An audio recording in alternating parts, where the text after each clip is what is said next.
I first met my friend Nick in middle school. At the time, we weren't really friends, but I did get to know him a little bit. Frankly, he scared me when I first met him. He was one of those kids who wore all black, gave himself piercings during class using safety pins, etc. He was bipolar and had a slew of other issues as well, including being on drugs at the time too. Fast forward a few years to high school. I didn't really have any friends and was kind of a loner. I also have a fall birthday, so I was one of the first kids in my class to turn 16 and get my license and start driving myself to school. Nick had grown out of the goth, druggy phase, got on medication for his psychological problems, and seemed like a fairly normal guy now. One day, he was talking to me and asked me if I could give him a ride home. I was happy to, since at the time I was pretty desperate for someone to hang out with. I ended up becoming very good friends with him and another guy he hung out with, and the three of us pretty much spent all of high school as a group. Looking back, they kind of took advantage of me as my family had more money than either of theirs, and I was more than happy to share. I drove them to lunch and paid for it part of the time when they didn't have money. It was never anything major, just a few bucks here and there, and we really did have some good times. They were pretty good guys for most of the time, but I do feel like that was at least part of the reason they became my friends. Even if that was the case, it was worth it for me, because they were literally the only bright spot in an otherwise miserable high school experience. Nick could be an asshole sometimes, especially if you spent more than a day or so with him at a time. I took a week-long trip to the beach with his family, and ended up hanging out with his brother more than him, because he drove me insane. There was a particular incident at a go-kart track where he literally was screaming at a 10-year-old kid and trying to pick a fight with the kid's father after the race because he had cut him off on the track. He then got pissed at me for not backing him up when I was too busy trying to crawl into a corner and pretended like I didn't know him because he was being so ridiculous. I was embarrassed, and friend or not, I was kinda hoping the guy would kick his ass because he deserved it. After high school, Nick stayed in our hometown and went to the local community college, while me and the other guy went to the state university a few hours away and were roommates. We would see Nick when we came home on the weekends. After that year, he joined us. Nick struggled and was in and out of school, never really trying that hard. At one point, his girlfriend from high school cheated on him and he took it pretty hard. They started adjusting his medication, and I don't think they ever really got it quite right, because he was never the same again. During this time, I introduced him to my girlfriend's sister. We actually had gone to school with her, but never really knew her until I started dating her sister. Anyway, they started dating, and at first, it was cool. We could go on double dates and stuff. I was a little worried though, because I knew he could be an asshole sometimes, and I was afraid of what might happen if their relationship went south. Her parents hated him, and I was always trying to defend him as best I could without making them hate me too. I had gotten engaged to my girlfriend, so I felt like I was always in the middle between my future in-laws and one of my best friends. Eventually they got engaged too, which her parents really hated. They rushed into getting married. I think they had been together for less than a year at the time. They moved in together while we were still in school. Things went south rather quickly. He started expecting her to support him, quit going to school, and said he was going to live on disability for the rest of his life because of his issues, and on top of that, they pretty much fought constantly. They had only been married for around 4 to 5 months when he started threatening to kill her. He even went as far as to detail the plans he had come up with to do it. Needless to say, she left and they got divorced after less than a year. This put me in the awkward spot of having to choose between my fiancée and her family, or one of my only friends. I tried to defend him as best as I could, saying things like, "He's not really like that. His medication is still messed up. He doesn't mean it. He won't really do that." But how can you truly stick up for someone who's threatening to murder his wife? I did the best I could, but ultimately if I wanted to keep my fiancé, I had to lose my friend. Our other friend was supposed to have been my best man, but he refused after what happened with Nick, so I ended up losing both of my friends over the ordeal. Pretty much exactly what I have been afraid of. The last time I spoke to Nick, He had come into the store I was working at with some people I had never seen before. I said hey and waved, and he immediately flipped me off and walked out the door. So that was pretty much confirmation that our friendship was completely over. I'm really not sure how any of this was my fault, but apparently I was supposed to completely leave a 6-year relationship and break things off with my engagement because he was a psychopath who threatened to kill her sister, and she left him. I really wish this was the end of the story, but it continues. Her sister found someone new, who is an amazing guy and is now one of my closest friends, and I have far more in common with him than any of my old friends. He's been like a brother. I graduated, got married, moved homes, and started a family. My now wife's sister got remarried to a new guy, and they had a kid together who is now 3 years old. Everyone was happy and we pretty much forgot about Nick. Until the day he came back to town and started working at the local grocery store. My mother-in-law was the first to see him, and pretty much forbid her daughter from shopping there anymore. She was terrified that he would come after her or her kid if he saw them. They ended up moving to the other side of town shortly afterwards anyway, so not really a big deal. I wasn't as threatened by him, so I continued to shop there. I assume, since it had been 5 years, that he has moved on with his life too. I would see him working a register or something, but other than that, I really didn't go out of my way to avoid him. One day I saw him looking at me and sort of nodded. I didn't speak to him because of the way our last interaction had gone. I was met with the coldest stare I've ever seen.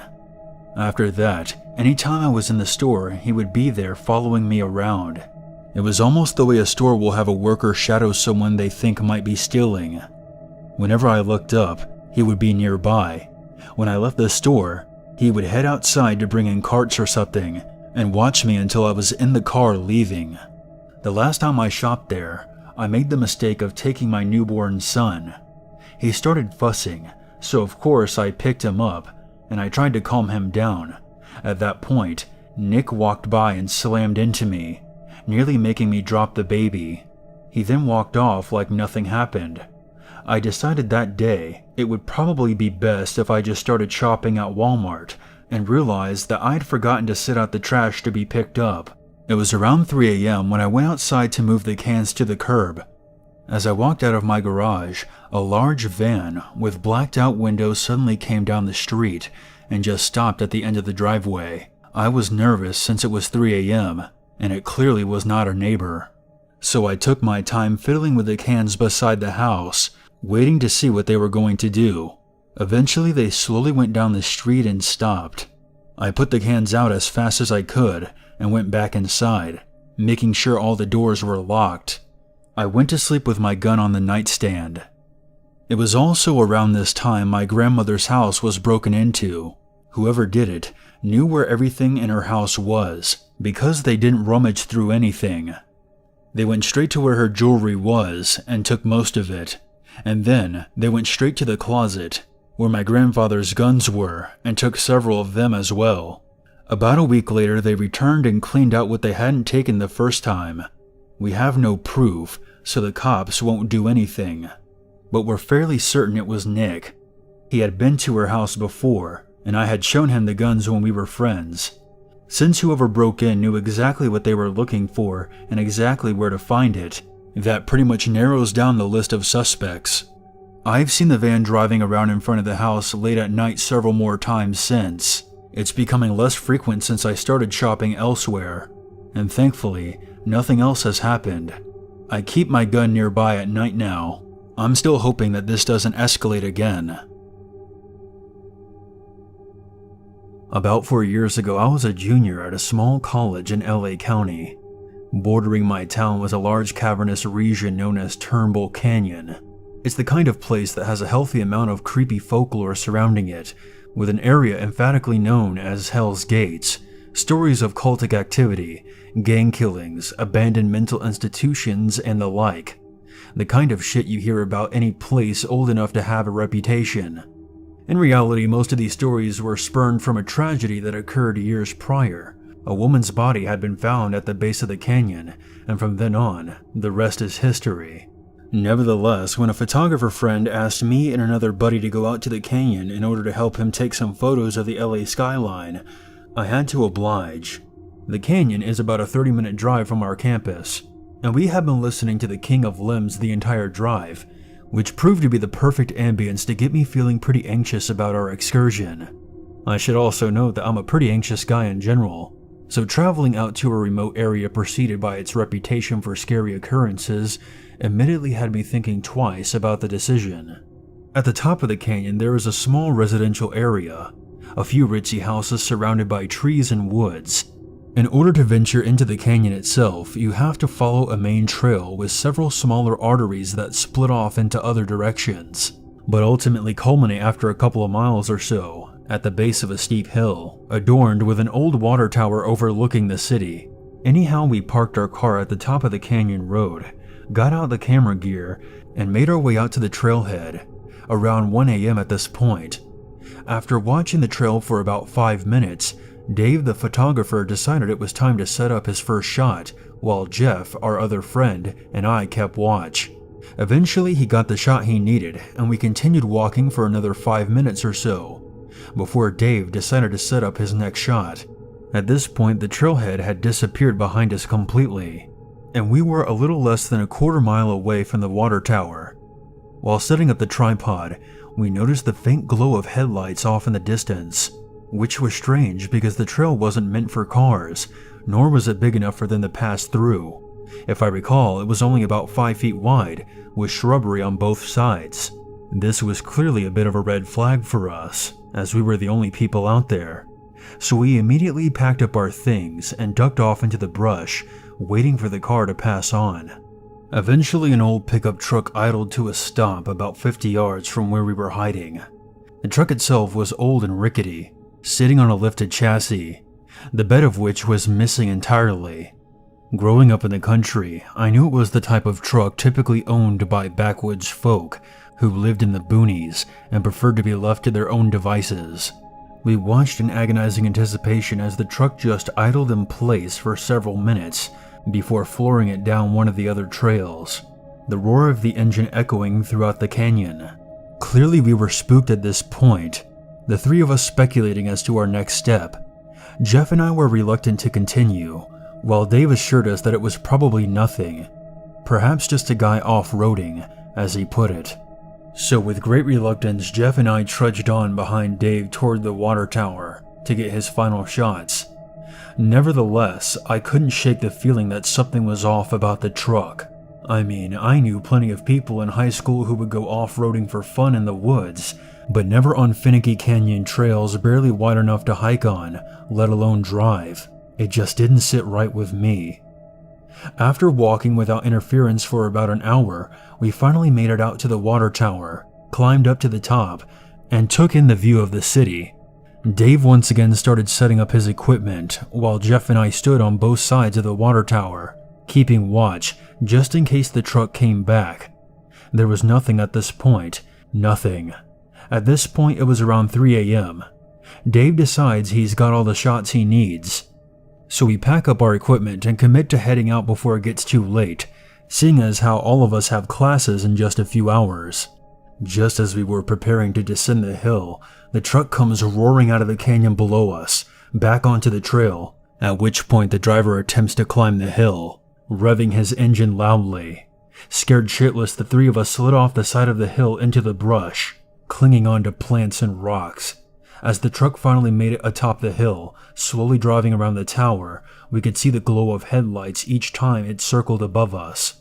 After waiting for nearly 10 minutes, while also trying not to make any noise, the truck eventually descended the hill, stopping in the middle of the trail not more than 100 yards away. We watched as a scruffy man, mid-50s, stepped out of the idling truck and into the glow of its headlights, moseying around while looking at the ground. He then knelt down, looking at something in the dirt, surveying the area intently. As he did so, it became increasingly apparent that he was tracking something. Our footprints. This next part still chills me to the bone. As my friends and I huddled together watching in complete terror, another man wearing a long dark parka emerged from the bush right where we had been hiking, joining the other man at his side. Apparently, he had been out there the entire time while we were walking the trail, just watching us. Following behind at a safe distance, the two of them talked for a while. We couldn't hear a word. They continued scanning the area, looking at our footprints, but eventually got in the truck and drove down to one of the forks in the trail. We sat in silence for a long time, waiting nearly 2 hours to ensure the coast was clear, at which point we made like hell back to the car, down the canyon, and back to our campus, just in time for class. I was a bouncer at a bar years ago. It was a normal Friday night, completely packed. The usual customers were there, and they knew not to get too crazy. At around 11 o'clock, people usually started to get out, and sometimes I would have to break up a fight or two. Tonight was no different, and around midnight, a guy got too touchy and feely with a woman. She didn't like that, and I had to escort him out. The guys I kicked out were always good guys, but just had too much to drink. I would usually see them again, and they would apologize for their behavior. This Friday night, shortly before closing time, a man threw his drink at the bartender and cut his head open. I grabbed the guy and threw him outside. They would normally struggle for a second or two, and then realize that they had no chance of overpowering me. This guy was different. He struggled the whole time, and he was almost able to stack up to me. I could tell he had a violent temperament and was used to fighting. After his ass hits the sidewalk out front, he sits up and says something like he'll be back, or that I would see him later. I can't remember exactly. The bartender was alright, but he did need to go get a few stitches. It was closing time anyway, so we just told everyone that we were wrapping up the place in 20 minutes, and we would appreciate them making their way out. I helped clean up as I always do, and when I was finished, my buddy who worked at the kitchen always left with me out the back door. We were walking down the alley behind the place when two of us noticed that there was somebody behind us. We just kept walking. I turned left down the street where my car was parked. My buddy crossed the street and continued down the alley. I kept turning around to see if the guy would follow me or him, but I didn't see him cross the street or turn the corner that I had. I got to my car and drove 4 miles to my house. I had the following day off, but the day after that I was scheduled to work again. Before I left for work that night, my good friend and the owner of the bar called me and gave me terrible news. My buddy who was walking with me the other night was attacked and stabbed to death in the alley. I couldn't believe it. I told the cops about the jerk in the bar that night, but they never found out who killed him. I don't work at that bar anymore, but I did for another 2 years after the incident. That guy never showed up there again. I feel very strongly that it was him who attacked and killed my buddy that night.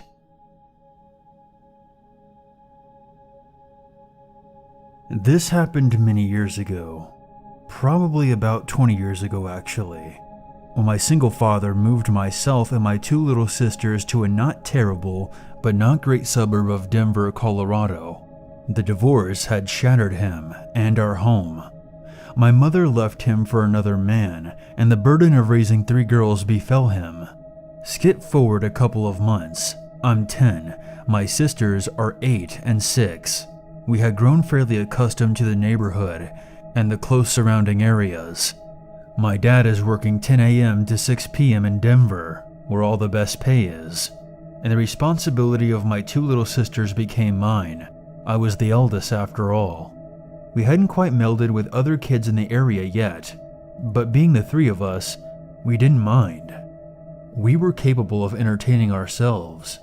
We used to ride our bicycles everywhere, to all the surrounding neighborhoods, the hiking trails along the river that led everywhere, even along the train tracks, which we could find numerous amounts throughout the town. One set of tracks in particular, in fact, the closest set to our home, had a long ditch, like a valley along both sides of it. I think in retrospect, it had been some type of flood barrier to prevent the river from flooding out the neighborhood across the street. Anyway, on one side of the tracks, it was a sheer drop-off, with heavy bushes and undergrowth preventing the ground from being easily accessible, and on the other side there had been a path carved out. It appeared to be by vehicles, maybe servicing the train tracks in prior years, but it was extremely deep. They called it Dead Man's Ditch, I found out later on, but this information doesn't become relevant until later. So as I said, we used to ride our bikes around town a lot, especially in the summertime, during the day while Dad was at work, and we could travel further than he allowed. We also had a game we played, similar to Punch Buggy, combined with a license plate game. If any of us saw a license plate with double or triple characters consecutively, example double B's or triple zeros, we would announce it, and then we would attempt to hit one another. It was barbaric, but we were siblings, so it's not outlandish. I don't want to share mine or my sister's names here, but on this particular day, we had been riding around for hours, and we were past the hottest part of the day. It was cooling down and was gearing up for sunset. We had made our way back toward home, and we were less than a 2-minute bike ride from our house. I had been hanging back a bit, so both of my little sisters were in front of me, the youngest in front, the middle coming up on her left, and myself about 6 feet behind. A few minutes prior, a silver sedan had driven past us, going the opposite way. The car's plate had double sixes, which I had called first. As we were heading up the street, I heard a vehicle accelerate impatiently behind me. This set off red flags, because where we were riding, we actually affected the oncoming lane. This vehicle was heading the same way we were. I turned to look and automatically glanced first at the license plate, then at a silver sedan. Mr. Double Six was back. Now I could see him. He was Hispanic, in his mid-40s, wearing a blue and red flannel, with no shirt underneath. He didn't say a word. He just looked at me for a second and then sped up, veering into our lane. I watched in horror as his open driver's side window lined up with my baby sister, and he reached out and grabbed her hand and the handle to her bicycle. He slowed down a bit, trying to pull my sister off her bike and into his open window. But something happened in his car, because all of a sudden he released my sister and put both hands back on the wheel. She took the chance and pushed like hell on her bike, racing towards Dead Man's Ditch. My other sister and I followed suit. After a moment of what I now know is tunnel vision, I heard the acceleration of the sedan again behind me. By this time, we were all hysterical, and I was trying desperately to see through tears. This guy wasn't giving up. Whatever his deal was, he didn't want to let it go. Dead Man's Ditch was approaching quickly. Thinking on my feet, I directed both sisters down the ditch, assuming Double Six wouldn't destroy his vehicle attempting to follow. My youngest sister cowered in fear at the top, whimpering about being afraid of falling. The middle sister did not need to be told twice. She flew down the hill like it was nothing. As I caught up to them, the car was right on my back tire. So I said, "Just go. This guy is going to kill us." I remember hearing her take in a huge breath and letting her bike go down the hill. I held my breath until I was right behind her. All three of us made it down the hill, and the guy pulled his car right up to the opening of the path. He got out of his car, and he was naked, wearing only the aforementioned flannel shirt, and boasting a giant hard-on, which he proceeded to tug and wave in our general direction. I stood between my sisters and this creep, and after a few minutes of his exposure, I guess he decided that we weren't worth the destruction of his car. He got back in his car and drove away. My sisters and I were both hysterical, although my 10-year-old mind had switched to business mode, and the tears ceased to follow. My only concern now was getting my sisters home safely. We waited for about a half an hour, but the car never came back. We braved the emerging trail and hightailed it home. When we got home, we told Dad everything. He was outraged, understandably so, and took us in his car to drive around to try to find the man, but we didn't find him. But my dad called the police once we got back home, and we filed a report. Unfortunately, with only a description of a silver four-door car, with a license plate that began with 66 and an older Hispanic man, wasn't enough to track him down. They filled in Dead Man's Ditch a couple of months later, but not before it had saved our lives.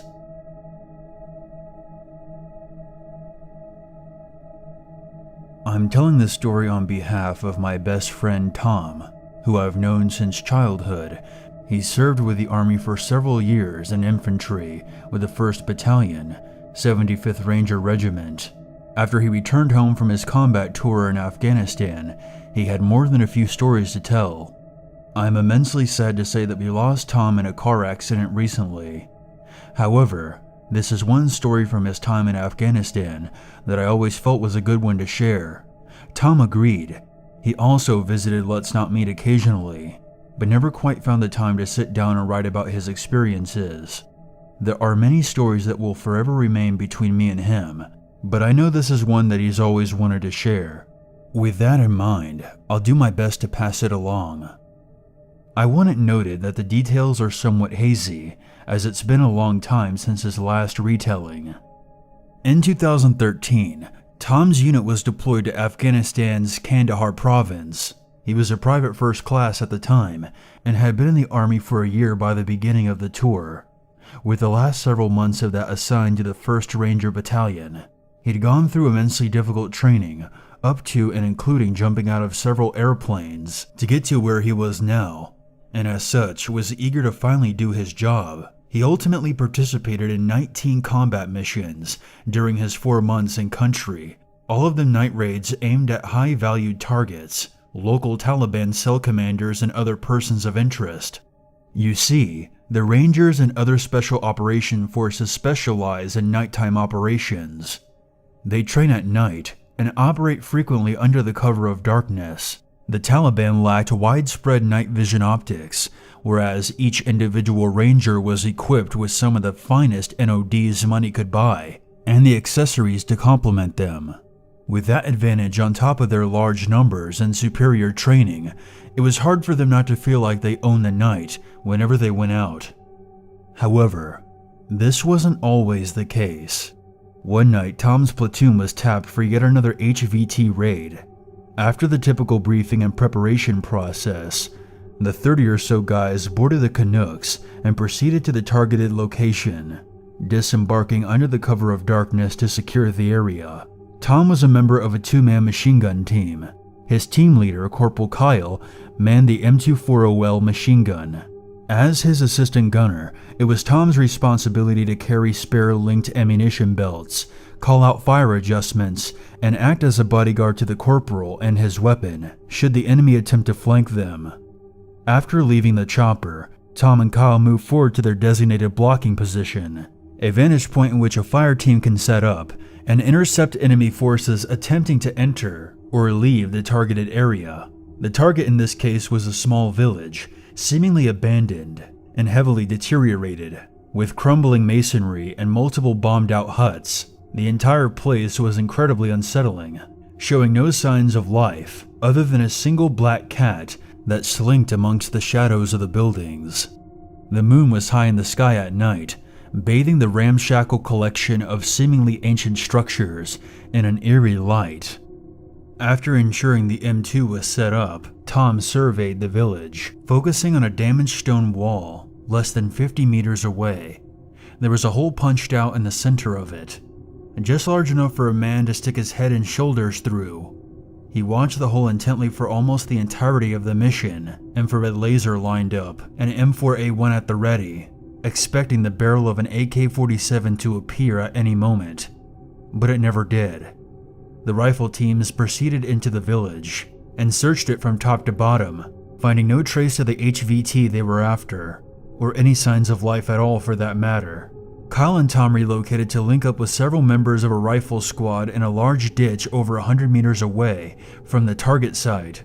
They continued to watch the perimeter as discussions were being held on how to proceed.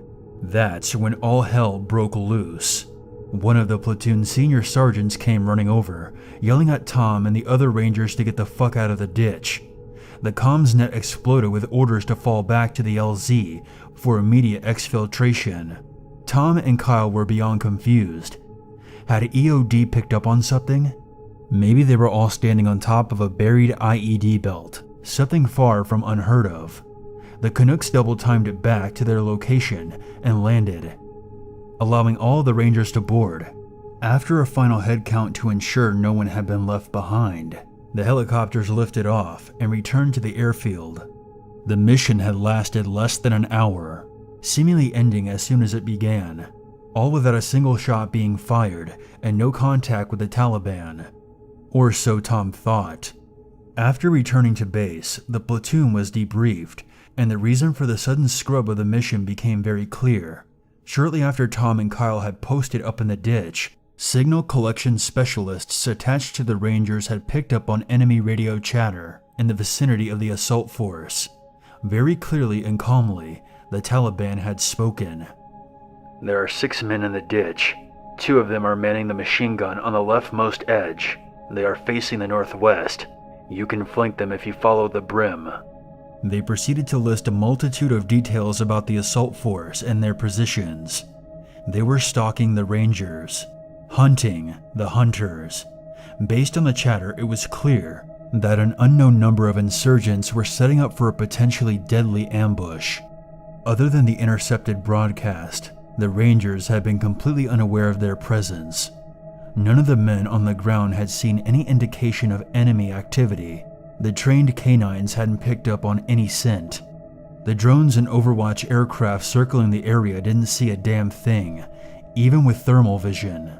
Yet the Taliban were listing numerous, meticulous details about the Rangers, as if they were standing next to them in the darkness. It was a humbling experience for the entire platoon. For Tom, that mission always sent a shiver up his spine, looking back on it, even though later ops during the same deployment involved full-scale firefights and ambushes.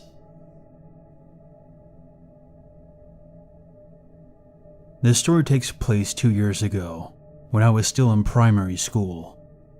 I was 12 at the time. There was this organization for young girls who needed help building their self-confidence and basically have fun while they still could. Because once we got to high school, the activities wouldn't be arranged anymore.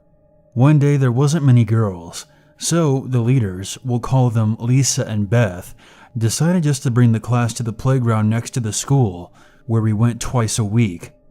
It was around 4 o'clock in the afternoon. At the opposite end of the playground is a row of houses. There was a woman, maybe in her late 30s, and a boy, about 7 years old, in the corner. They both had dark hair and looked to be of Asian descent. I don't remember what they were doing exactly, but I just got a very uneasy feeling. I didn't really like the woman and didn't want to get very close to her. She just seemed so odd in her mannerisms and gave me the creeps. But luckily they stayed in the corner and I stayed close to Lisa and Beth, so I figured it would all be okay. We played for about 15 minutes before we took a short break. I was just randomly looking in the direction of the fence when I noticed a boy at the end of the playground behind the fence.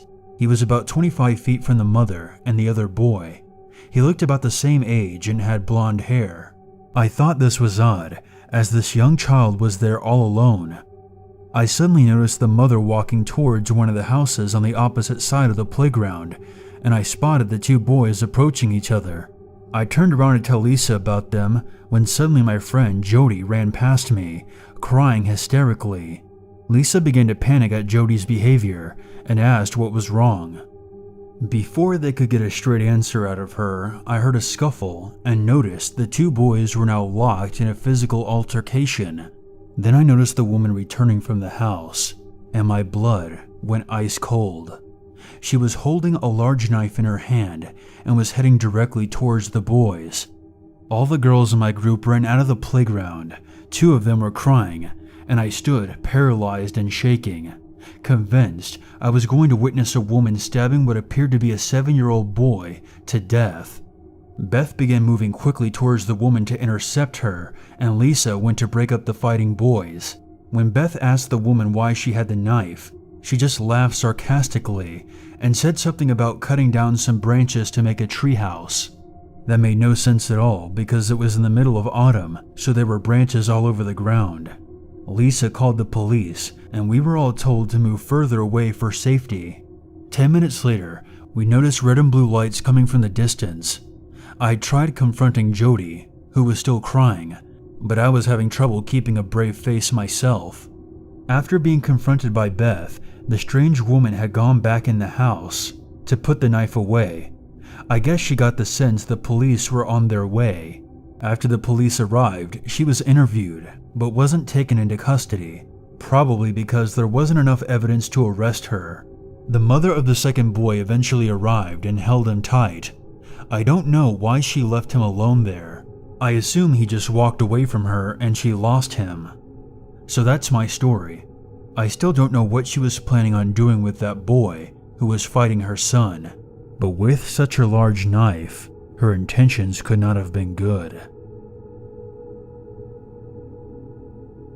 When me and my best friend were younger, we would ask our babysitter to take us to the school playground at night so we could play hide and seek. We lived in a small town where everyone knew everyone and we were friendly with one another. So this wasn't abnormal or dangerous, at least not at the time. One night we went over past our bedtimes, but our parents were cool and let us stay up to play hide and seek. At one point, I was trying to find my friend and my babysitter. As I looked for them, a car slowly drove by the playground. Their lights were off and the windows were tinted. I watched them as they drove by and felt as though they were watching me. When they were out of sight, I instantly forgot about it and went back to seeking. It came to be around midnight, and our babysitter thought that it was about time to go.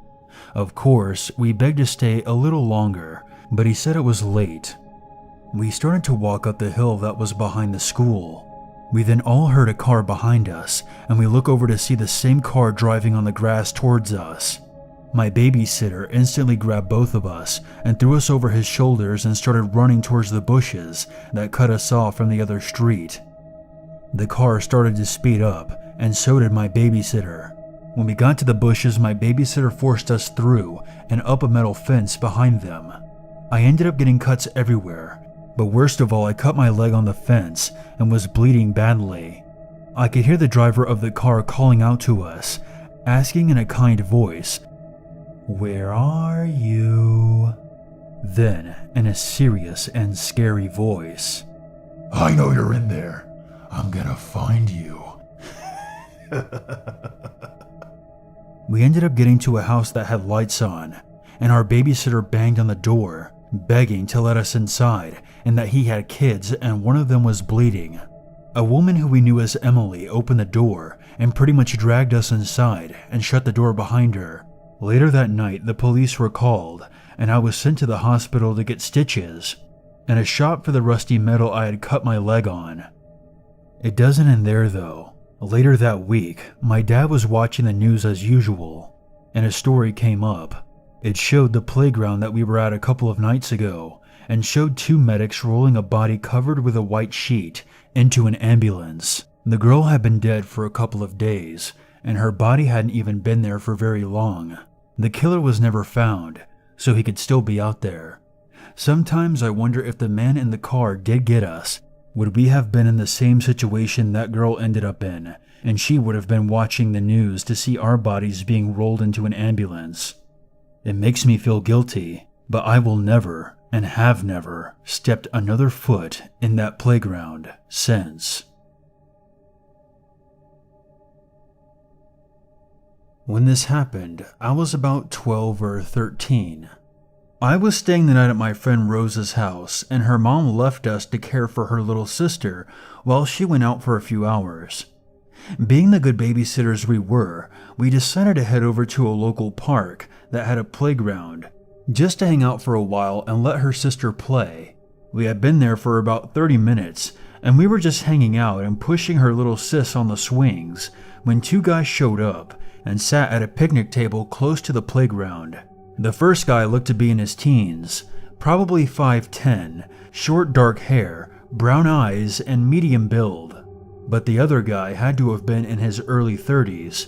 He was very large, probably at about 6'1", 250 pounds, and had a full beard and shoulder-length curly hair with green eyes.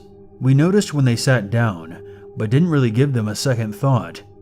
Apart from their age and physical appearance, there was nothing that really stood out about them, until the older guy, whose name was Chris, decided to start a conversation with us. At first, he asked us our names and gave us theirs, and then asked what we were up to today. Still being the polite kid I was raised to be, I answered him, but I kept my answer short and continued to play with Rosa and her sister. He kept asking questions like where we were heading later, and rather we wanted to hang out with him and his nephew, who was the younger guy, whose name I can't remember, all the while getting closer and closer to us as he was talking. We told him that we were just going home after Rosa's sister was done playing, and that we weren't allowed to go anywhere else. He then offered me some beer that he had with him and asked me if I smoked. I had never drinking any alcohol at that point, and I wasn't about to start then, so I declined his offer. He then told me how pretty I was and asked me if I had a boyfriend, and without skipping a beat, told me that he had recently just gotten out of jail and was looking for a girlfriend. I told him that I didn't have a boyfriend and I wasn't interested in having one either. During this whole interaction, he would occasionally address his attention to his nephew, and from the interactions that they had, I quickly caught on that they were in a gang, which is when I actually started getting nervous, as even I knew that you didn't mess with the people in the local gangs. I knew that we had to be careful about what we said next. He was quiet after that, and I figured that they were going to move on and bug someone else, but I was wrong. He then asked me again what we were going to do later and if we wanted to hang out with them instead, telling us how much fun we would have and how they could buy us beer or whatever we wanted. I told him again we couldn't go anywhere and we had to watch Rosa's little sister. Then he went quiet again. I know he should have just picked up and left right then, but I had just started getting into my rebellious stage and thought we could handle these guys, no problem. And they weren't really a threat. We weren't ready to go back to Rosa's house just yet, and we went and sat on another picnic table, thinking that if we ignored them, they would get the hint and go away. Of course, not 1 minute later, Chris and his nephew came and sat with us. His nephew stayed at one end of the table, but Chris decided to come sit right next to me, and started telling me again about how pretty I was, and how he could be my boyfriend, and we should just go and hang out at his place, or wherever I wanted to go. At this point, his nephew started looking kind of nervous. He was very casually chatting with Rosa, but I could tell he realized how young we were, and that his uncle was really starting to cross the line. He told him he thought they should go do something else because Rosa and I couldn't go anywhere, but Chris wasn't having any of that. I don't remember what he said next, as he was still sitting next to me. But the next thing I know, he puts his arms around my shoulders and pulled me into his side. I was completely caught off guard and didn't even know how to react. I had never had an older guy that close to me, let alone touch me like that. I know I should have at least pushed him away or done something, but I just froze. He kept saying again and again how he could be my boyfriend and he would take good care of me, asking me if I could go somewhere with him. But I told him no and started trying to slowly get out from under his arm without making a big deal out of it. At that moment, I started getting scared as he was getting really pushy and I didn't want to piss him off as it was just us in the park and I couldn't see or hear anyone else around.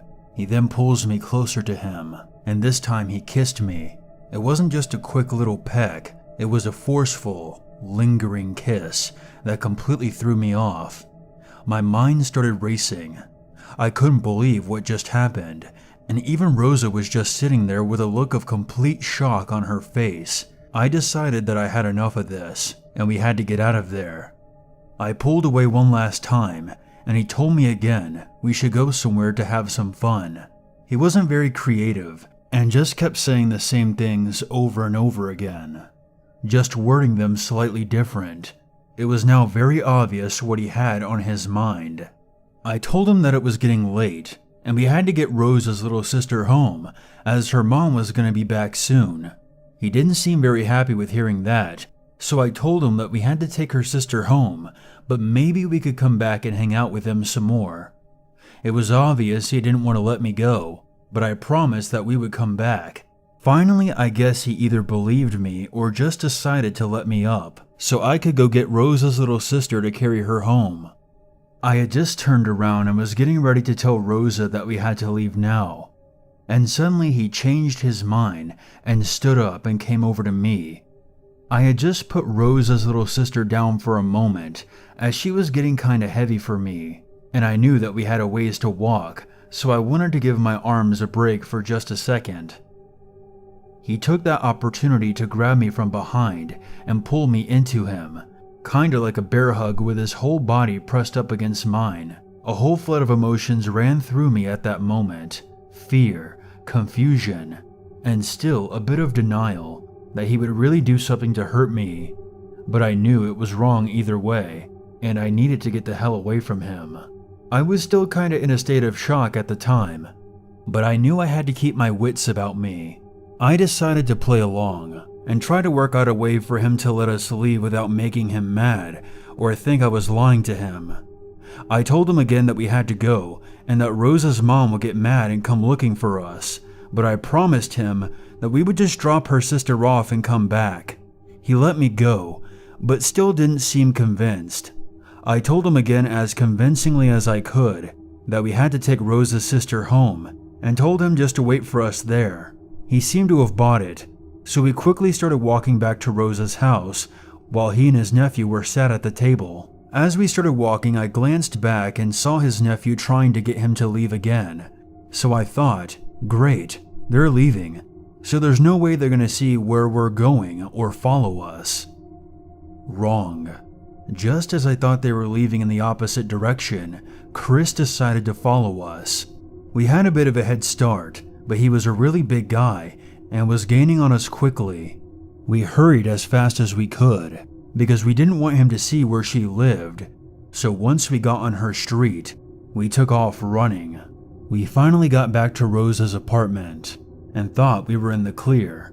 I could hear Chris calling out my name, but I couldn't see him, so we all went inside as quickly and as quietly as we could. Once inside, we all went over to the window. I could still hear Chris calling out my name and getting really close, so we decided to stay quiet and carefully watch from the window to see if they had seen where we went. Luckily, they kept walking past Rosa's apartment. We both breathed a huge sigh of relief and then started freaking out, cause neither of us had ever experienced anything like that before, but we were so glad it was over and we were in the clear. Shortly after that, Rosa's mom got home and we went out to meet her in the parking area. Neither of us had any intentions of telling her what happened, as Rosa's mom wasn't the nicest, and we were sure we would have gotten into trouble even though we didn't do anything wrong. We all get back upstairs and we're just chatting with Rosa's mom and her younger brother. Then, we heard a knock at the door. My heart stopped as I could swear I heard Chris's voice on the other side of the door. We both went back into the kitchen as Rosa's mom went to answer the door. It was Chris and his nephew again. Somehow they must have seen us when we went out to meet her mom in the parking lot and saw which apartment we went into. They asked Rosa's mom if we were there, but luckily we were smart enough to give them fake names. And even then, Rosa's mom was having none of that and told them to get the hell out of there and slam the door in their face. Of course, Rosa's mom knew something was up and asked us if we knew them, but we weren't about to admit that, and we just told her that we had no idea what was going on or who they were. I don't think she really bought it, but she left it at that and told us not to answer the door. Later that evening, her mom was going out again, so it was just Rosa and I in the apartment. We were just hanging out in the living room, talking about how crazy that afternoon turned out to be and how glad we were that we didn't get into any trouble. And then we heard it. Two voices that sounded very familiar just outside the window. I was terrified to even move. And then came a knock at the door. There was no way that we were going to answer it. so we just kept as quiet as possible and prayed they would just go away. They called out our names and tried knocking again. Then one of them tried turning the doorknob. Thankfully, Rose's mom had locked it on her way out. They tried knocking one more time. What we heard next was their footsteps walking away from the door. We never saw either of them again, and we didn't go back to that park again for quite some time. It was an incredibly surreal experience. However, I will never forget his face, the feel of his body against mine, or that he reeked of cigarettes and beer. This is a story I've been sitting on for a long time, mostly because it makes me realize that it's not over yet. The clock is slowly ticking until the time comes when he is free. And while I hope he's long since forgotten me, something tells me he hasn't. I should back up. This happened in 1999, when I was a sophomore in high school and 14 years old. I had just moved back to America from the Middle East, where I spent about 5 or 6 years. Because of the standard of dress there and the fact that my old school had uniforms and I had no social life, I didn't own a t-shirt, let alone a pair of jeans. Every day I went to school wearing a long dress or a long skirt, with my mousy blonde hair tied back with a scarf like a headband. I was awkward, mousy, and had a hard time making friends. This was a couple of years before 9/11, but in my little town there was still animosity towards anyone different, and with my British accent and the fact of where I grew up, I was pretty different. I only had 3 friends, Joe, Nathan, and Kenny. Joe lived on my bus route, though he was way out in the middle of the country, so he and his 2 younger brothers were always the first on the bus in the morning, and the last off the bus in the evening. Our day always followed the same schedule. I would get on the bus, go sit next to Joe, and we'd talk for a little bit until we got to school. Then we would hang out with Nathan and Kenny for a bit and go to our separate classes. I was in advanced placement classes, and they were in the regular ones, so I didn't share any with them. But every other day our lunches coincided, so the 4 of us would get to eat together. Then, in the evenings, Kenny and Nathan would get picked up, and Joe and I would take the bus home. I don't really remember how we started dating. I think Joe told me that he liked me, and I said that I liked him back, and then our routine would change ever so slightly, and that we would start holding hands on the bus and at lunchtime, while Kenny and Nathan teased us relentlessly. It was so innocent, even for 14. Joe was sweet and thoughtful, and completely non-threatening. He was the type to always make sure you had the better half of something. Always the first to offer his coat when you're cold, and always pulling out chairs and holding doors open. A real gentleman. This went on for weeks, though it stayed strictly at school. We weren't able to see each other outside of school because he always had to go straight home, or his mother would be furious. Sometimes he would come to school with bruises, but he always said it was from roughhousing with his brothers, and I didn't really have a reason to doubt him. Then one day there was an upcoming half day from school. Joe suggested that he come over my place and we could have our first afternoon together. We were both excited. He would take the bus to my stop and then either walk or my parents would drive him home later. It was going to be great. I was beside myself with excitement. Everything went smoothly until the actual half day. One of his brothers had found out about his plan and told his mother. She then called up to the school, apparently shrieking like a banshee and demanding that he come home not a minute late, or he would be in a world of hurt. He told me at my stop that he would go home, talk to her, and then be back as soon as he could, even if he had to walk. I was worried, but he kissed my cheek and said everything would be alright, and that he would be there in an hour or so.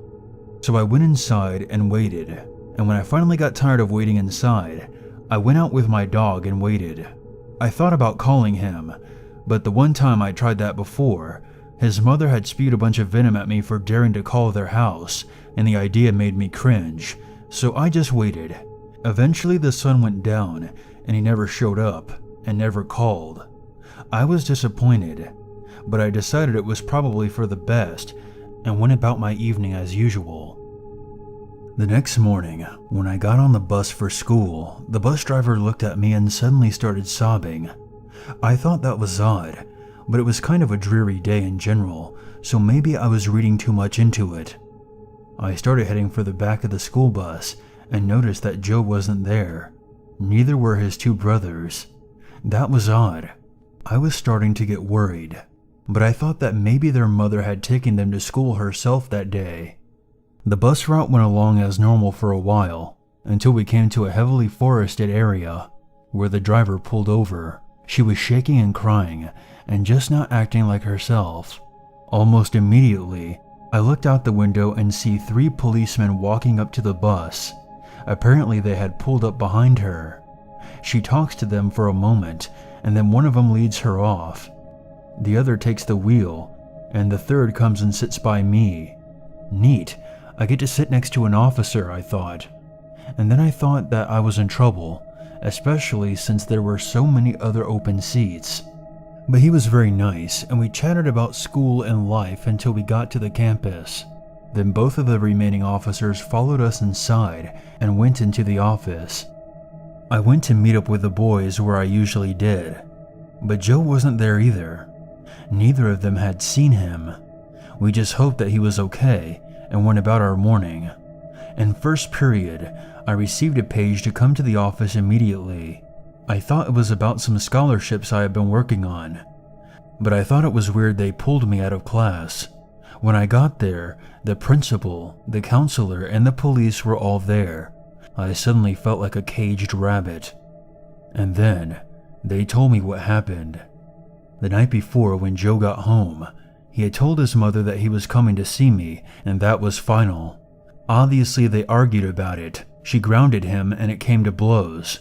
I found out later that his mother had been very abusive to Joe, which doesn't excuse what happened, but it does add some understanding, at least to me. After the confrontation was over, he laid in bed all night planning on what he would do. He decided that he was going to wait for his brothers to go to the school bus and hang back, telling them that he would drive himself to school, which wasn't too far out of the ordinary. Once they were gone, he would take a butcher knife from the kitchen and finish his argument with his mother once and for all. The next morning, everything went as planned for the most part. He got his brothers up and dressed and out for school, and watched until they were at the end of the long driveway to wait for the bus. Then, while his mother was sleeping, he went into her room and stabbed her multiple times. Meanwhile, on the other side of town, the gloomy weather was causing troubles with the bus. I don't know the details, but I know that it was a few minutes late starting its route. One thing I realized while writing this, and that Hollywood seems to miss half of the time, is that when you stab someone while they're sleeping, they tend to wake up, and she did. She screamed and tried to fight back, but he was too determined and too strong. Since the bus was running late, the brothers were still standing on the side of the road, waiting when they heard the screaming. They both turned and ran back to try to help. They tried to defend their mother, but Joe turned on them, slicing one of them across the palms and the other in the gut. Then he ran. When the bus arrived, she saw one of the brothers staggering up the driveway, covered in blood. In her panic, she kept going and called the police. Eventually, he made it to the corner store, a little ways away. Some stories say he crawled there, but I can't really confirm that, nor do I really want to. After the police finished questioning me, I was sent home. I remember lying on my parents' bed, staring at the TV while live coverage of his capture played. Or maybe it was a repeat. I don't remember. But I do remember seeing the news chopper filming as the police helicopter followed after Joe as he ran across the field. There was a cop perched out the door and braced on one of the landing struts. As the chopper got lower, he jumped out and tackled him. That was the last time I ever saw Joe. The part that creeps me out though was what happened afterwards. He pled guilty and was sentenced to 40 years for the murder and 20 for the assault on his brother. Not long after, the letters started. I never kept any, but they were long, crazy ramblings about how we would be together forever. how he did it for me, and how he truly loved me, and he would do anything to be with me. No regret, no remorse. He was happy about what he did, if it meant I was his. We moved a while later, and the letter stopped. I'm happily married now, and getting on with my life. But every time I think about him, I remember he's up for parole in 2020. What happens when he gets out? What happens if he comes looking for me? This story is told from the point of view of a female. This happened a few years ago during my first year of university. I'm from the UK, and I studied in York, which is generally considered a pretty safe city. I was with my friends on a night out clubbing, and as often happens on nights out, I lost them. I was tipsy, but by no means drunk, and at this point my friends weren't answering their phones, and I had had enough, so I decided to walk home. My house is only around a 20-minute walk from town, and we always walked home, so I didn't think much of walking home by myself.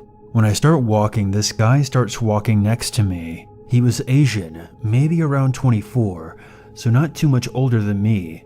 I was 19 at the time. York is a pretty friendly city, and tipsy students talking to other tipsy students they don't know is just the norm, so I assumed he was just like me, just another alcohol-infused person making his way home. He started chatting to me about the usual crap, asking me what I studied and things like that. We'd only been walking for a couple of minutes when he started asking me if I had a boyfriend. At this point, I started feeling uncomfortable. We weren't in a secluded area, but it was around 3 in the morning, and there were no cars or other people around.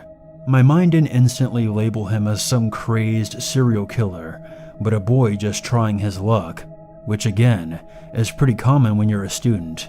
It wasn't really a big deal, but I didn't want to walk with him anymore. We'd only been walking together for around 5 minutes at this point. So I tell him it was nice meeting him, and that I was at my house. I step outside some random house and stood there, waiting for him to walk away, but I think he knew I was lying, and he didn't leave. This is when I started to feel really unnerved. He smiled at me and said, "My car is near here. Do you want a lift so I can make sure you get home safely?" When he said this, I became terrified. My chest was so tight, I couldn't even speak. I just sort of shook my head and mumbled some incomprehensible answer. Next, he comes right over to me and grabs my arm, saying that he just wants to help me get home. I remember feeling numb, and like I wasn't a part of my own body anymore. It felt as though I was watching it happen to somebody else, and not me. I always thought that I would fight back if something like this ever happened to me, but instead, I was frozen in fear. I don't remember where the car was or how long it took us to get there. I just remember feeling kind of floppy and letting myself get tugged along. The next thing I remember was him opening the passenger door and me getting in. I think he asked me where I live, but I couldn't answer at this point. He started telling me what a pretty girl I was and how he just wanted a nice girl to talk to at home. I sat completely still and staring ahead. He then put his hand on my thigh and started stroking it, and then began touching my breast while continuing to drive one-handed. I felt disgusting and guilty, but at the same time I thought I deserved it for getting in the car in the first place, so I just let it happen. I remember thinking I should fight him off or try to get out of the car, but I honestly couldn't even speak, let alone summon the energy to struggle. I had no idea where he was taking me, but I knew that we were heading away from the university area. After around 10 minutes, I seemed to unfreeze, and it really hit me what was happening. I genuinely thought I was going to die in that car. I asked him if I could get out, but he just kept smiling at me. I'm only 5'1" and built pretty small. I didn't really stand a chance of overpowering him, and honestly, I was still too scared to try anything. At this point, my cell phone started ringing. I'd forgotten I even had a phone. I've never answered anything so fast in my life. It was one of my housemates who I was on the night out with, asking me where I was. I didn't even look to see if the guy was responding, but the next thing I know, he's pulling over and telling me to get out of the car. I had no idea where I was, so I walked around looking for a street name and rang a taxi. I was sobbing and told the taxi driver what happened, and he told me to tell the police and even offered to take me there, but I couldn't bring myself to do it, and I didn't want to stay in that car any longer than I had to. I got dropped off at home and promised that I would inform the police in the morning. I never told anyone else about what happened that night, and I blame myself for being stupid enough to walk home and for not being strong enough to fight. I pretty much willingly got in his stupid car and let myself get assaulted. I could have been raped or murdered. This whole incident has made me very distrustful of men. I have depression, anxiety, and issues with self-harm, which were triggered by what happened. This story is from the point of view of a female. A few years ago, I held 2 jobs, one at a taco place, the other at a small general store.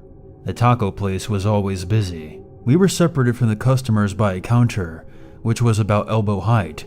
Interactions with customers was pretty much kept to a minimum, so we could be fast and focused on making food and moving on to the next customer. Working at the general store was a lot different. It was much slower paced, except around noon, when every old person in town wanted to shop, it seemed. I usually worked nights at the general store and days at the taco place. The work at the general store consisted of cleaning and unpacking boxes to stock the shelves, and the majority of my chores didn't involve me being behind the counter. This led to a lot more interaction with the customers in a more friendly environment. It was here that I had the encounter with the crazy man. He was a bald white guy somewhere in his 30s or 40s. Since I didn't have a car, I was getting rides to my college on the other side of town by my boyfriend, who is now my husband. The first time I saw this creep, he was walking along the sidewalk, blindfolded. It was a busy road with lots of traffic, and he had on a fucking blindfold. I guess he thought he was cool or something by showing off his ability not to stumble and die, but he just looked like a crazy person. When my boyfriend couldn't drive me, I had to walk. It was only a couple blocks from my apartment, so it wasn't too bad. The only time I had to walk in the dark was at the end of a closing shift, so I was never too worried. One day I was working at the taco place, and the blindfold man tries to talk to me. I brush him off and get back to work, helping the next customer, only giving him a brief comment and then dismissing him. Apparently this made him mad because he stuck around, hoping that work would slow down, but it didn't. I didn't see him again until a few days later. He came into the general store, wearing the blindfold again. He took it off to shop, and then came up to the register to pay. He didn't say anything. He just stared at me as I rang up his items and told him the total. He handed me a wad of sweaty, crumpled bills that he pulled out of his pocket. I gingerly put them in the register and gave him his change. I handed him his bags, and he stared at me some more, and then left. I washed my hands and then continued on with my day. I had forgotten all about him until a week later. He shows up at my job at the taco place with a yellow plastic bag from the general store. He had obviously gone there first and then came to the taco place looking for me. For once we were slow at the taco place. He called me over to the counter. "I know your mom," he said. I honestly didn't doubt that. My mom was into some heavy shit back then, and this guy seemed to be a tweaker. Suddenly he pulls out an envelope full of $20 bills and throws it on the counter, smiling. He backs away towards the door, not saying anything else. "What's this for?" He shrugs and says, "I want to help you guys out." I take the money and look at it. I then test it with the pens we have by the registers. It was all real. He had actually given me a wad of cash that came out to be $500. Don't get me wrong, I was grateful, but I was also sketched the fuck out. After my shift, I walked over to the police department, which also was in the same lot as my other 2 jobs. I rang the intercom and they eventually sent out 2 police officers. I explained the situation. They didn't really take me seriously. They thought I was being some paranoid girl trying to friend zone some nice guy. They told me that there wasn't anything he had done wrong, and that money was mine. I had been willing to give up the money as evidence in case it was stolen or obtained due to selling heavy drugs. The guy did claim he knew my mom. That of course turned out to be a lie. The cops left and nothing more came of it. I had put the incident behind me until I saw him again. It was at the store, and I was ringing him up. This time, instead of staring and saying nothing, he asked me for my phone number. Now guys, never hit on a girl who works in customer service. She is obligated to be polite to you, but that doesn't mean she likes you just because she's being nice. Plus, it's an extremely uncomfortable situation to be in. Anyway, I came up with the first excuse I could. I don't have a phone. He didn't even blink. He just went from standing there to suddenly leaning over the register and growling in my face. What's the matter? You don't like me? You think you're too good for me? I gave you all that money. What's wrong with you? I took several steps back. What the actual fuck? Then I heard my boss call my name from across the store, asking me if I could help her adjust some shelves. The guy then walked off and left the store. I took a moment to call my boyfriend and have him come pick me up. At the end of my shift, I realized that was good thinking on my part, because the guy was standing outside the store smoking a cigarette and waiting for me. After that, I have my boyfriend pick me up and drop me off every day until I finally get a vehicle to drive to work. Later on, everyone at the taco place was talking about a stabbing that happened last night. They told me that the guy waited under someone's car while wearing a blindfold. Once they were about to open their door, this fucker stabs them in the ankle and slides out from under the car. I guess he didn't realize that there were other people in the same parking lot, because as soon as he saw them, he took off running. A few days later, I went into my second job, and my supervisor, who had been with me the night the creep was waiting for me, showed me a picture in the newspaper and an article. A few towns over, this guy had stabbed someone else, but he had actually killed them this time. He stabbed a woman 32 times before he was arrested on site. He hadn't seen anyone around this time with his blindfold. My guess is that there was enough light that he could make out the outlines of people the first time, but the second time, he chose a darker, more secluded location. So lucky for me, I didn't become a victim of this creep, but it's just scary to think that someone this crazy actually lived in the same town as me. It's really something else when you wonder about how many killers or would-be killers you might come across. Hunting is an avid hobby of mine, and it runs in my family. My favorite animals to hunt are deer and boars, as they are quite a challenge, and I love a challenge. I also love hunting in general and camping in the woods. It's therapeutic for me, as you're in nature's natural habitat, which can be greatly appreciated when you're by yourself. Accompanying this are the type of people you meet while hiking.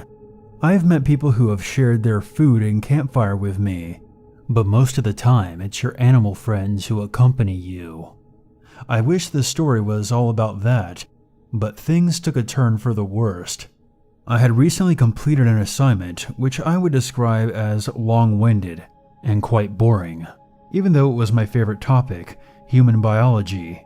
Due to this, I decided to take a 5-day hike across a vast stretch of woods that were brilliant for hunting. As a hunting enthusiast, I decided to hunt for some deer and possibly some boars if I came across any. So I prepped my water filter, packed my tranquilizer and hunting equipment, as well as my pop-up tent and some snacks. I took the 3.5-hour drive to my destination. I was stoked, as I could unwind around nature and enjoy the atmosphere the woods provided. I arrived at what looked like an abandoned parking lot around 3:30 p.m.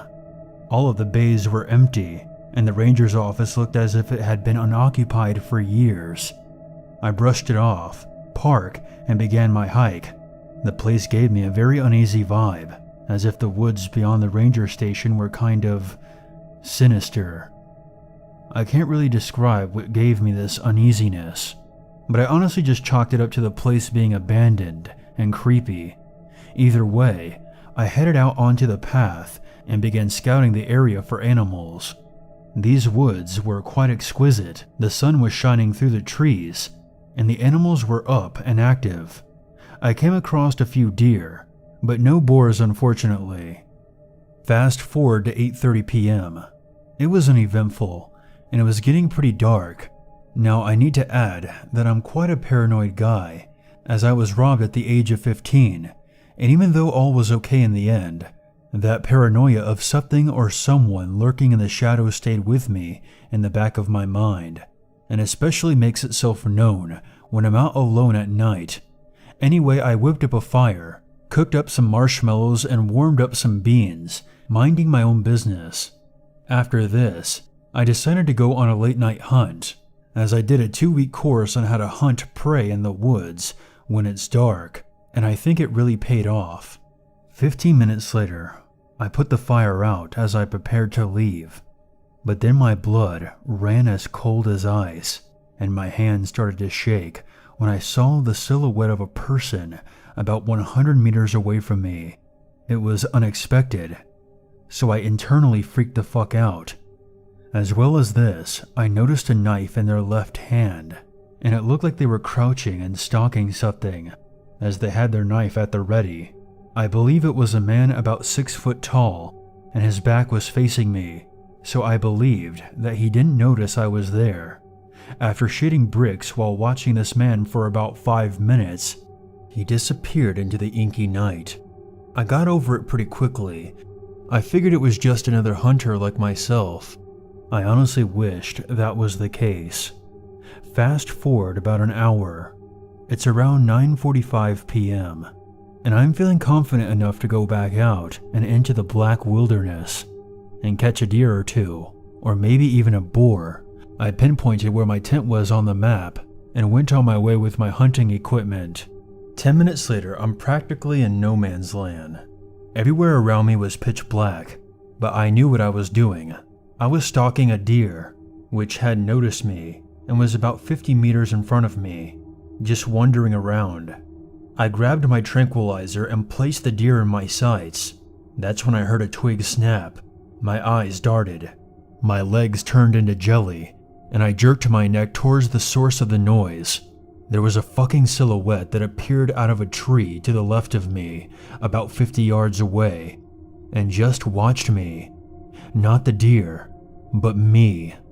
His size told me that he was the same guy from before, 6 foot, roughly 200 pounds. He stared at me and I stared back. My body was still as a stone, but a sudden outburst of adrenaline was causing me to shake. I couldn't see his face, as it was too dark. Fuck. Was he some kind of late-night human butcher? Will I ever see daylight again? I just about choked out. Who's there? I tried to say it in the calmest voice I could, but the fear was obvious in my voice. The man raised his hand with the knife and pointed his index finger at me. That was it. I fucking bolted it. Almost tripping myself up and hitting my head on some tree branches. Twigs snapped rapidly behind me. The son of a bitch was chasing me. I looked back once and saw his right hand brushing tree branches to the side of him, his knife gripped tightly in his left hand. I then realized that I dropped my tranquilizer. Fuck it, I can buy another one. I know I should have just shot the guy, but it's amazing what one can forget in a horrifying situation. Even if it's a gun, I wasn't going back for it. A ton of thoughts were going through my head while I was fleeing. Why me? What does he want? Money? Food? That was when I honestly thought I pissed myself, as he said in a rapid tone, "Isn't this fun?" He then had the audacity to start laughing in a patronizing way, and I couldn't take it anymore. I sped up, and let me tell you, it's amazing what the human body can do when adrenaline and instinct takes over. I've never ran so fast in my life. I made a hard right, dived into some nearby bushes, and eventually lost the guy. I heard his footsteps go in the opposite way, and it turns out that I went in a huge fucking circle, as I could see my tent about 50 meters away. I was fucking shaking and tears were starting to form, but I stayed strong. I tuned in my ears to the inky blackness, and I heard nothing. I saw nothing. I was not going to turn on my phone light, as it would make me a visible target. I carefully made for my tent and checked my watch. It was now 10:30 p.m. I sat still in my tent, listening to every small noise I could from the woods.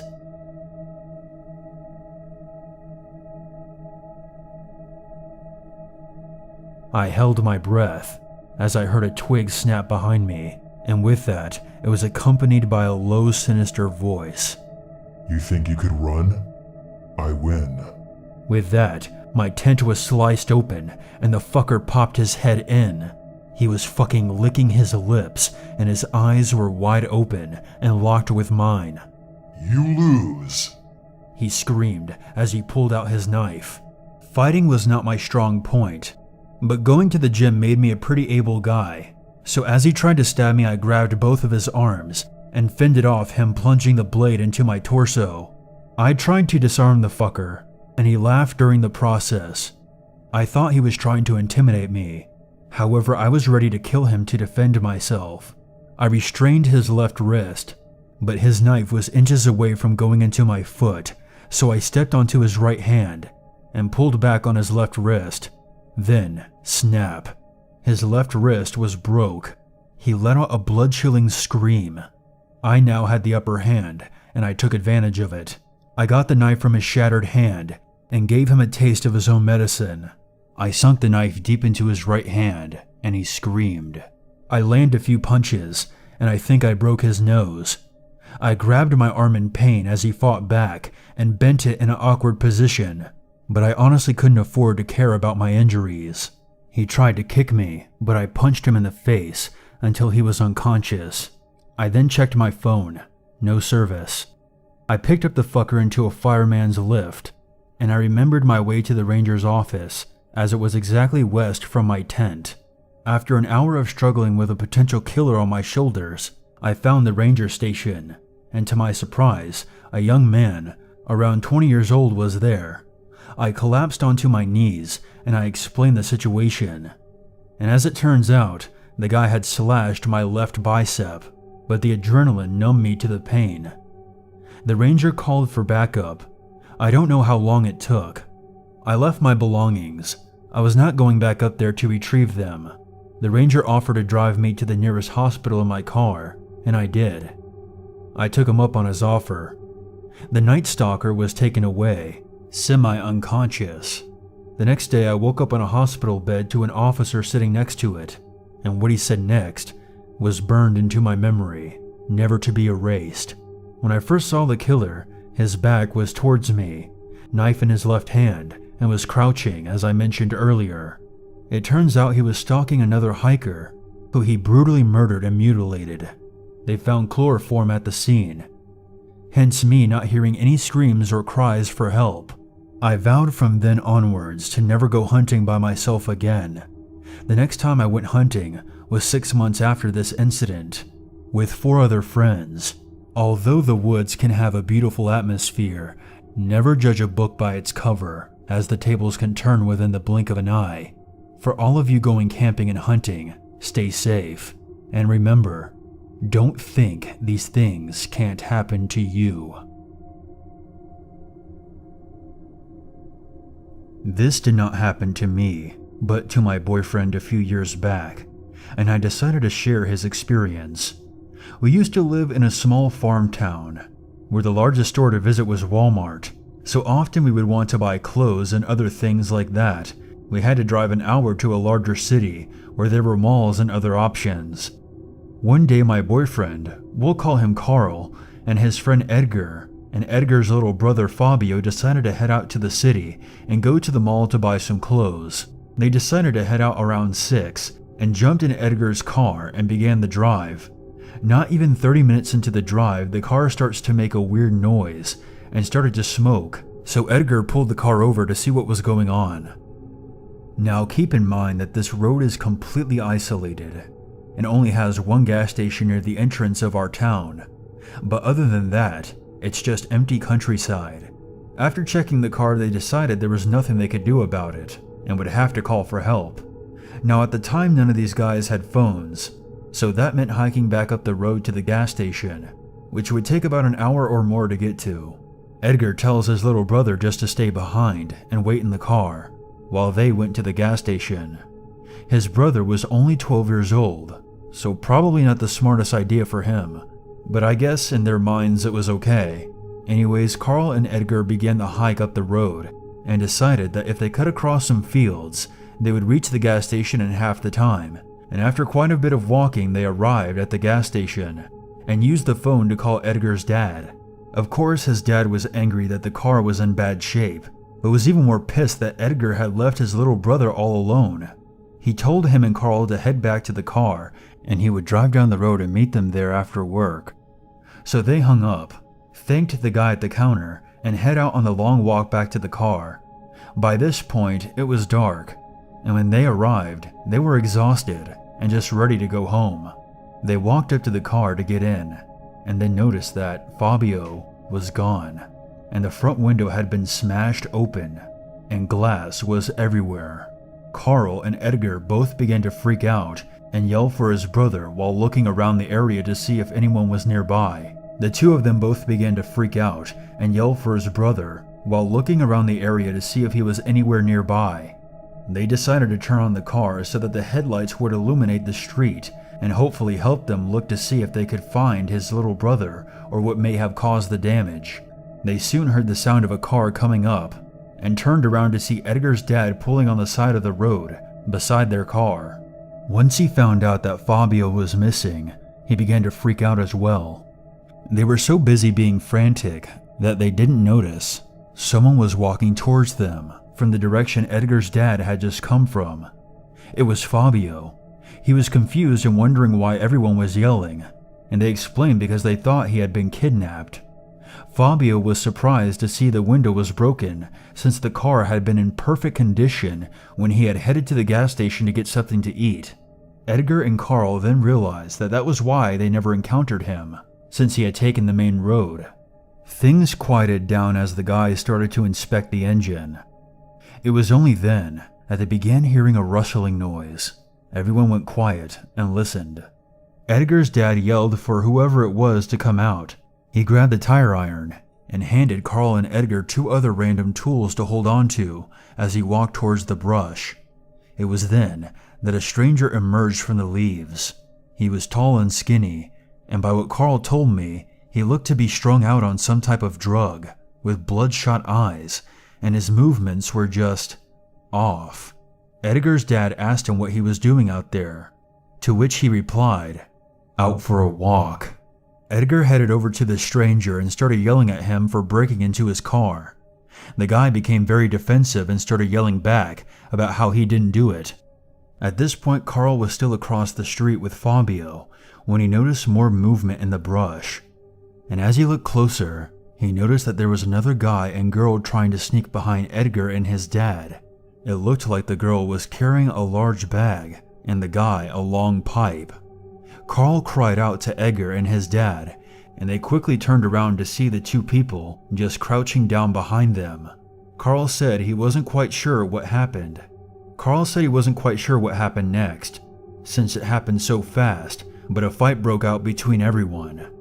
As the scene unfolded, Carl was still beside Fabio and the car and was getting ready to join in, when everything went silent.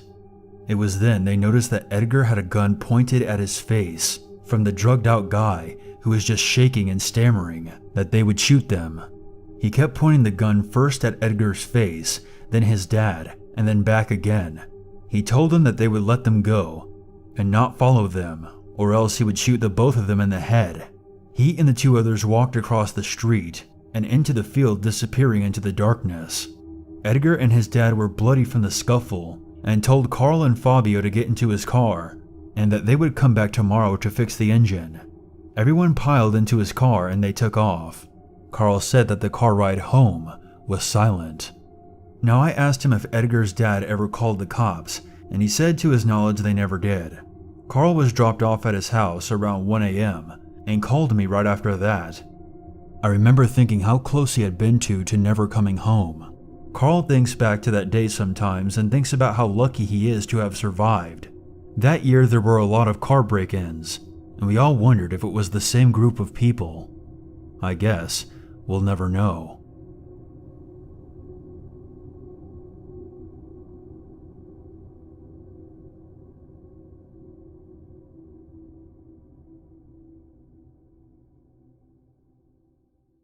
There's always a reason to be afraid.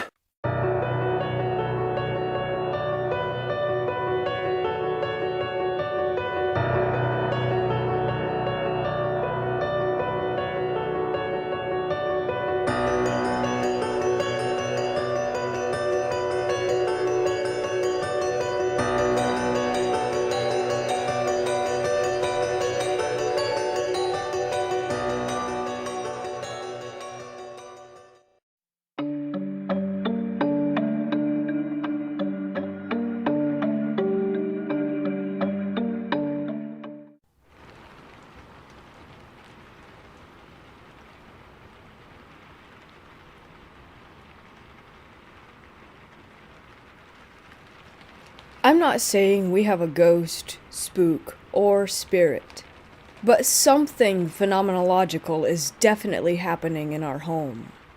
The brief background on the home is that it's over 70 years old in an older part of our town. The previous resident was a well-respected attorney in the area, and he died here. We wouldn't learn this until after we moved in. The house was almost completely dismantled and rebuilt with new everything. Paint, electric, plumbing, drywall, etc. One floor, not a whole lot of square footage. An attic that has about 2.5 feet of clearance. Not long after getting moved in, my wife and I learned a little bit more about the house's history, and that the previous owner had passed away, and that it was quite some time after his death before he was discovered. We made peace with this information and continued settling in. The first peculiar incident wasn't really that peculiar. It had been well over a year since the previous owner passed, but he kept receiving mail. A lot of mail. Fun mail, too. Magazines and newspapers with the subscriptions renewing. We remarked on the mail as being merely interesting, and for the sake of creating a tradition, we always kept the old attorney's mail for a day or two, in case he just wanted to read it. Eventually, this would trickle to a stop. The second peculiar incident caught our attention. After 2 months of being in the house, we decided to get newer, better locks for the doors. I had a new key, my wife had a new key. 2 extra keys went on the key hook. A few days go by, and my wife asked me if I had lost my key or if I had trouble locking or unlocking the door. I hadn't. She showed me the 2 extra keys. Both were still on the wire ring, and both had bends of about 15 degrees right at the key shoulder. We agreed that this was odd, but we let it go with some loose rationalizations. The third peculiar incident started a little over 2 years ago and continues still. Neither I nor my wife smoke. However, about once every 2 weeks on a random day, and usually after midnight, the distinct odor of warm cigarette smoke can be smelled in our living room. At first, we thought it was someone walking nearby, or a neighbor, or an odd or unfortunate combination of smells from a garbage can. We got some cameras and pointed them outside to see what we could see. Nothing. The last time we smelled cigarettes was about 2 weeks ago. And we've had electricians check our wiring on unrelated matters just in case. The fourth incident relates to the second. 2 metal spoons in the silverware drawer were bent. Almost snapped. Aside from the cigarette smoke, it's been a while since anything has happened, until last week. For whatever reason, the attorney's mail is resumed and the 5th peculiar incident has occurred. I work out in the woods, and my wife now works from home in the company of our 2 cats. In a flurry of texts and phone calls, she told me that it sounded like someone was running around upstairs, as if they were rushing across the house to answer the phone, was how she described it. We've had squirrels in our useless attic and the occasional tree branch. The footsteps exceeded both of those. The sixth and most recent peculiar incident is equal parts mundane and intriguing. We have a favorite spatula. Yes, we do. Some of you reading this probably have your own favorite spatula, spoon, fork, pot, pan as well. We used the bright robin's egg blue utensil to make our Thanksgiving dinner and set it aside with the rest of the cooking detritus. That evening, and the following morning, the kitchen is cleaned and everything is put away. Sunday began the greater holiday baking season, requiring the favorite spatula. Except, it was missing. The ceramic container where the utensils are stored has everything else. Red things, green things, metal things, wooden things. Visual inspection of the surrounding area results in zilch. Every cupboard and drawer, opened and investigated, to nothing. We sadly conclude that after the big cleanup, it must have ended up in the trash. So we began an online hunt for its replacement. On Friday last, I get a picture of the utensils sitting quite happily amongst all the others. I was confused by this, since the evening before we had to use other tools instead of the missing spatula because it was missing. So, sometime after 9:30 p.m. Thursday and 7:18 a.m. on Friday, something that was missing for at least 5 days returned. So, here it is in order. 1. A confluence of strange coincidences. 2. Sleepwalking. 3. Someone is managing to live in our attic. 4. That I and my wife are in a weirdly mutual prank cycle. Or 5. Something real is happening. If you have any ideas, tests, solutions, resources, or suggestions, I'm listening. Nothing seems malvoyant about what's been happening, but it's definitely happening.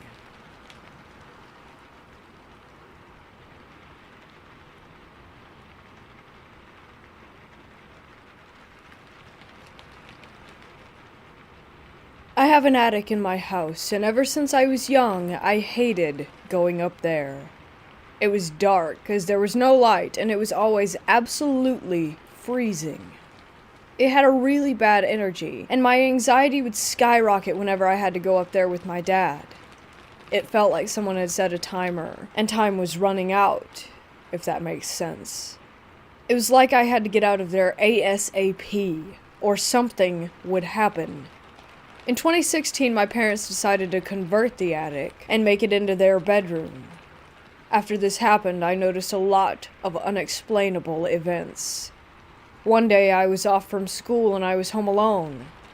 I was lying on my bed watching Jeremy Kyle show clips with both of my cats on the bed with me. Then I heard what sounded like someone walking down the stairs from the attic. It's a very distinct sound, and I knew it was the stairs creaking as they were new and didn't normally make any noise. I paused the video and listened. I didn't hear anything, so I continued watching, now a little on edge. 2 minutes later, I heard the footsteps again. Peanut, my cat, started hissing and meowing and went to the end of my bed and hid. At this point, I was tearing up. I somehow managed to get out of bed and pull my dresser in front of my door. I sat in front of the door and called my dad, sobbing. I explained to him what was happening, and he said, "Go out of my room and look." Hell no. I begged him to call my neighbors to come in and get me. It was only after I called my dad 5 times, he kept hanging up on me, that he called my neighbors. One of my neighbors, who have a key, came in. I flew down the stairs, sobbing and shaking. My neighbor checked the house, but no one was there. I didn't feel safe staying home for weeks after this. My best friend and I would hang out after school at my house most days, and whenever we did, we would always hear noises from upstairs. One time in particular, we were in the kitchen making noodles, and we heard banging. I assumed it was my cat and didn't think much of it. My friend then shushed me and said to listen. From upstairs, I could hear the sound of someone opening and closing a chest of drawers and slamming my wardrobe open and shut. Now my cats are loud, but how on earth does a cat open up a drawer? It's a very distinct sound. We ended up waiting in my back garden holding a paint scraper and a knife until my dad came home. This is by far one of the scariest ones. My dad called up the stairs to me and said he was going to the shops. Once he left, I went downstairs to grab some food. I asked my sister if she wanted anything to eat, and she said yes. She was in the front room, so I was talking to her from the kitchen. My dad knocked on the door, and I yelled at her to get it. She didn't. I went to answer it, giving it to her for being lazy. When I opened the door, in came my dad and my sister. After months of noises, banging, hearing people talking and walking around when I was home alone, I was sick of it. I felt anxious to be in my own home, and I had other things to worry about. So one day I decided to try to talk to whatever it was that was in my house. I didn't use a Ouija board. I just sat on my stairs and had a chat, I guess. I told him that I respect that they were in this house before I was, but that they were scaring me and stressing me out. I asked if they would be able to leave or at least stop frightening me. After this, I've never had anything happen in my house. No banging or noises. I think that it was the spirits of the previous owners, a nice elderly couple who sadly died in the house of natural causes.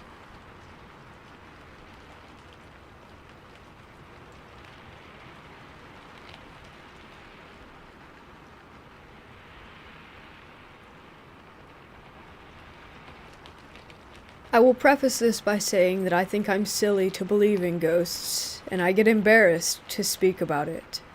The alternative to believing that I was haunted is admitting that I am much more mentally ill than I had ever believed, which is absolutely possible.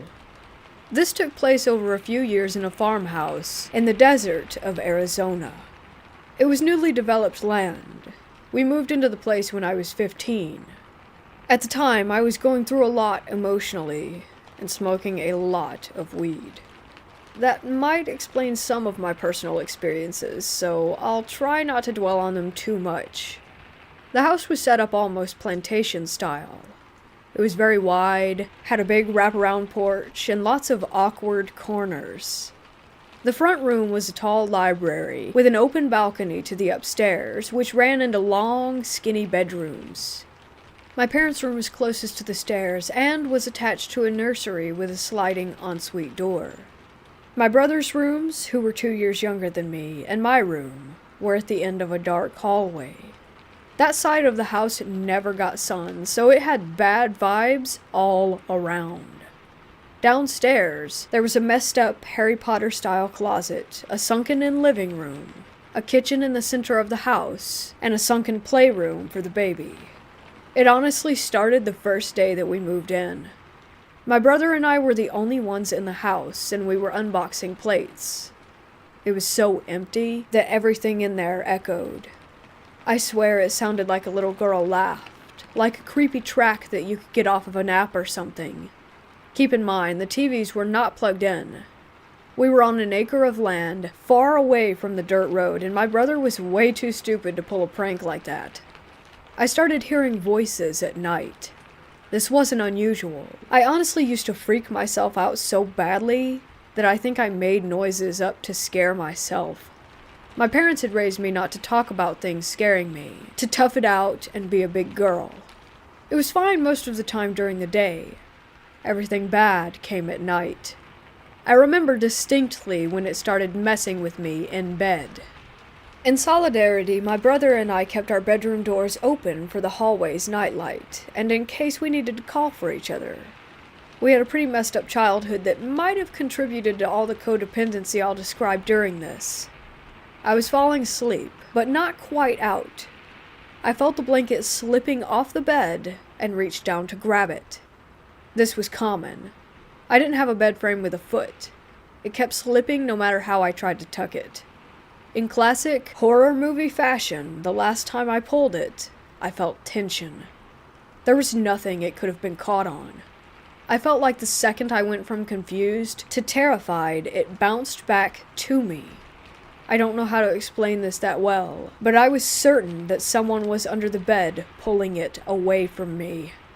Later, I moved another nightlight into the bedroom. It was a kind of spooky amber orange, and I convinced my parents to let me paint the walls cherry red. Again, I was almost asleep, but not quite out, so I don't think it could have been sleep paralysis. I heard the carpet rustle, and maybe joints cracking. It sounded like my mom had come in to check on me. I opened my eyes, and immediately froze. I don't think I've ever been more scared in my life. There was a woman crawling across my floor from the far side of my room to the foot of my bed. She was pale and stringy-haired as if she were going bald. I couldn't see her face. I don't know how I fell asleep. I couldn't scream or move. I think she disappeared under my bed. But again, this could always be a hallucination. My baby brother was about 7 months old when she started coming out during the day. My mom was a teacher at the time and was able to stay home with us during summer vacation. It was lunchtime and we were watching a movie quietly downstairs while the baby napped. There were noises upstairs, as if something had been dropped to the ground. We listened for a second before my mom ran up. She thought the baby had fallen out of his crib. We opened the door and found him sound asleep. There was weird white stuff on the floor. It took us a while to figure out that it was drywall or something like that. There was a crawl space to a small attic where the AC and insulation could be reached. It was barely big enough to get into and a good 9 feet from the ground. It also had to be pushed up and slid over to open. There was a visible gap. The carpet was a really ugly dark blue, so we could see the white spots on the ground as if something had been dragged from one side of the room to where the crib was, and it stopped right in front of it. My mom checked the closet and called my stepdad. He couldn't leave work, so he stayed downstairs until he got home and checked the crawl space. We have never had animals. It's really difficult for most things to live in Arizona, so wildlife is pretty rare in that area. He didn't find anything, or signs of anything living up there. This happened every other day for 2 weeks. We really didn't know what to make of it. My mom thought it might be the AC suctioning the opening upward. It stopped and didn't happen again for 2.5 years, until my baby sister was born and stayed in the same crib. Again, it happened on and off for a few weeks, and never again. To keep my own solo experiences brief, I had a period of 3 months where I straight up did not sleep. I went crazy. Every night, I felt like my bed was shaking. The instant I laid my head down, it would vibrate, the metal frame would sway, and I would feel as if something was pushing the mattress between the baseboards or sitting on the corner. I had my brother touch the frame one night to tell me if the shaking was in my head or not. He said it wasn't, but I'm still not sure if he wasn't just playing into it. I thought I might be having seizures or something. At one point I got so frustrated I started sleeping on the couch downstairs with the dog. I started hearing whispers too. Not a noise that sounded odd, but someone calling my name. My name has 3 freaking syllables. I would be in my room, door open, doing something at night after my parents went to bed. It was a female voice, but it sounded off. I don't know how to explain it. The downstairs really scared me after the lights went out, so I never went down, but I did walk to the balcony and look. I never saw anything, but the whispering would stop when I got close. My brother started hearing it too. He's kind of weird. His life's dream has been enlisting in the army, so his reaction was always getting his knife and walking right downstairs to confront it. He would turn the lights on and look around before coming right back up. He slept on my floor a few nights because he was convinced that she wanted me. We had prior haunting experiences, which led to my parents making jokes that the ghosts follow us. They didn't pay much attention to it at the time when it was quiet. One night my parents went out with the babies. My brother and I were in our rooms, doors open per usual. We started hearing something strange. At first, I thought it was the wind. It got louder until it was clear that a woman was wailing. I know it sounds crazy, but it was so clear. We hid in my room for what felt like hours, calling my mom. For some reason, it never occurred to us to call the police. Eventually, the crying stopped. We hatched a plan to run for the stairs and out the nearest door. All of the lights were on in the house, and my brother has his stupid knives. It's like it knew that we were going to leave. We heard shuffling outside the door, and maybe breathing? I guess it could have been the air conditioning. We kind of decided that we were ready to die, unlocked the door, and booked it. The crying started again, and it was very clear that it was coming from my parents' room. We stood outside the property line for another hour waiting for them to arrive, watching the house. No one could have gotten out without us seeing. We had huge windows lining the upstairs hallway that showed everything with the lights on. My parents again made fun of us, and still do about that night. A few other incidents include my baby brother talking to the man upstairs. He would stand in front of the balcony and chat up to someone. He told us that the man was hiding in my room. He talked about the man in the window and would ask, "Who's that?" directed to the doors at night. I don't want to talk about all of it, but there were so many instances of voices, doors slamming, and things being knocked over in my room that I really did think I was losing my mind. I moved out at 18 and came back occasionally, usually to babysit.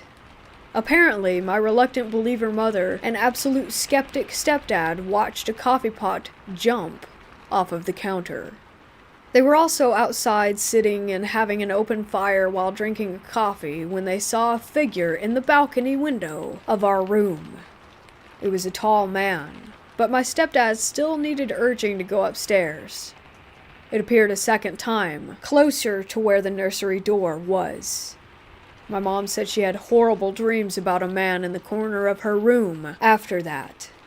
She was present for many of the instances where we heard footsteps upstairs, doors slamming when the AC was off, etc., but she always denied that there was anything wrong. Once my parents left town with the kids for a week. At this point I was 19 and living happily an hour away. My mom begged me to check on my brother and stay a few nights for the weekend. I arrived during the evening after I got off of work. I asked how had things been when he was alone.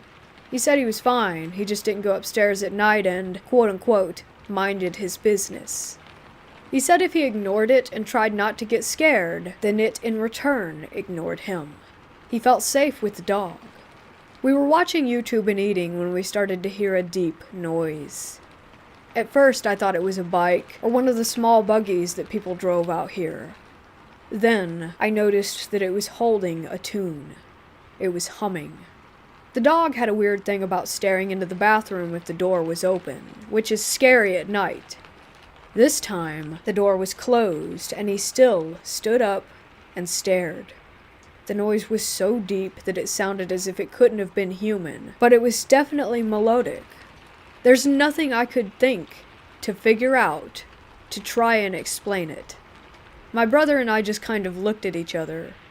Then, a door slammed upstairs, and we decided to nope out of there and go for a walk. When we got back, I decided that I would sleep in my parents' room. It didn't feel right to stay in the kids' room, but looking back, it would have been best to stay close to my brother. I fell asleep surprisingly easy. I guess about 2 hours passed before my brother slammed the door open. The house smelled like it was burning. Not really like a fire smell, but more like burning plastic and trash. I was panicked. I was the adult and had no idea what to do in that situation. We checked the house. I turned off the air conditioning, thinking it might be on fire. We opened all the windows and fell asleep on the couches downstairs. The next day, the smell was still lingering, but less overwhelming. The air conditioner was fine when I turned it back on. Like usual, the day was fine. That next night, my brother and I went on a Jack-in-the-Box run. It might have taken 30 minutes. We arrived home to a mess of blood, vomit, and shit. The dog was sick all over the living room. We immediately took him to an emergency vet, certain that he was dying. They checked him for everything that they could and gave him a clean bill. When we got home, all hell broke loose. My brother and I were cleaning up the mess with the doors open for airflow. There were absolutely insane banging noises coming from upstairs. We hadn't locked up on the way out. My brother thought that someone had snuck in and was trashing the place. He went up to check, and I hung out downstairs ready to call the cops if need be. Nothing happened. Nothing even seemed out of place. We kept cleaning, but the noise started almost immediately. It kind of sounded like someone was shouting behind a wall of cement. I couldn't tell the gender. My brother told me he had been fine until I got there, that I could leave if I wanted. I totally did, and I didn't go back. My parents sold the house this year. During the interim of the move, they stayed in an Airbnb. My brother lived really close to his work, so he stayed in the house with the dog for a few weeks. This story is just his own, so I'm not sure if I believe it. Like I said, he's kind of strange, but he's also not really one to embellish. He had been hearing the usual things, even his name being called in the night, but ignored all of it. His friends had been coming over to keep him company. The last day he was supposed to finish moving, he brought another friend. He says he felt that they were being watched the whole time when they cleared the place out, and his friend left him to lock up. They got into the car facing the house when they noticed that the blinds were open. They were definitely closed on the way out. His friend claims that he saw them open from the corner of his eye. My brother says that there is a woman squatting in front of a downstairs window, close to where he had just left from. She was pale, her nose was hooked, and her hair was black and stringy. Again, classic horror movie ghost. He said she had black eyes with visible white dots in the centers. Inside-out eyes, as he called them, and she was smiling. He says it took him a second of shock to realize that she was looking directly at him. He felt sick, like she could walk right out and get him. They burned rubber when his friend snapped out of it, and they screamed at each other all the way down the road about what they saw. He called me right after to explain it, but I was with my own friends and not really willing to listen at the time. What messes me up is that my mom thought he had a psychotic break. He went into his room and cried all night at the Airbnb. She thought something had happened with his girlfriend. My brother is not a crier. I haven't seen him do that since we were little. When we got together and talked about it, his eyes teared up then, too. He said he didn't know why, but he knew that she wanted to kill him. He drew a picture of her. It's not great, but it still fills me with the deepest foreboding. It took me a while to realize that I saw her too, just once in my bedroom almost 5 years ago. Suddenly it made sense. I knew it didn't feel like a woman, but it felt feminine, like something pretending to be a woman. My ex brought this up today. We dated all through high school and had a few experiences together that she recounts as her only paranormal encounters. I would love to still think that this was my own delusion, but it was shared by way too many people. Maybe a few things can be explained, but most of it truly can't. It has affected me so deeply that I'm still terrified that if I think too much about her, she'll follow us a state away.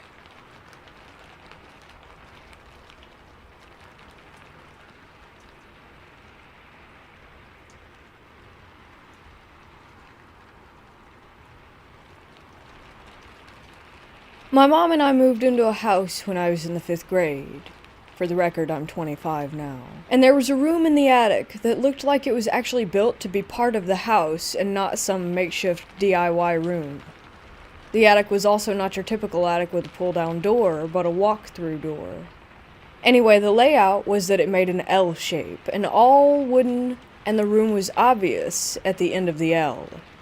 We used the attic for Christmas decorations and whatnot. But anyhow, on with the story. I turned the room into my little hangout area. The only thing in there when we moved in was a wooden table with 4 chairs and then some weird bench that I hear was a bed, but it didn't look big enough. So me and my friends would always go in there to hang out, play games and whatnot. Well, one day I accidentally broke the table and was worried that my mom was going to be mad at me.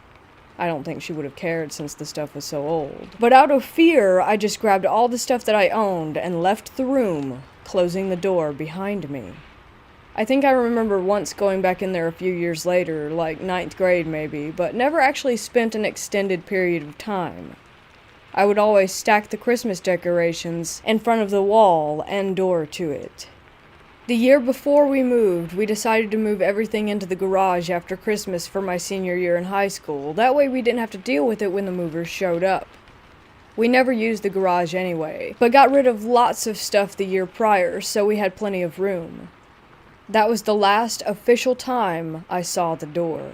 But the absolute last time I stepped foot in that house, the stuff was all packed away, on the truck preparing to leave, and I was doing one last walkthrough when I decided to go into that room and make sure that I didn't forget anything and leave it behind. I went to go to the attic, and it was missing. Nothing but a blank wall. Like there was no way a room could have ever even have been there. I was shocked and asked my mom, but she had no idea. I even called my friends to verify, and yeah, they all remembered the room, but she didn't. It was odd. Very odd. I never felt anything weird about the room at all. Like, I'm pretty sensitive to paranormal stuff, and this just seemed like some random room. The house, in my opinion, was haunted because a guy hung himself in the living room, but I don't believe that that was connected.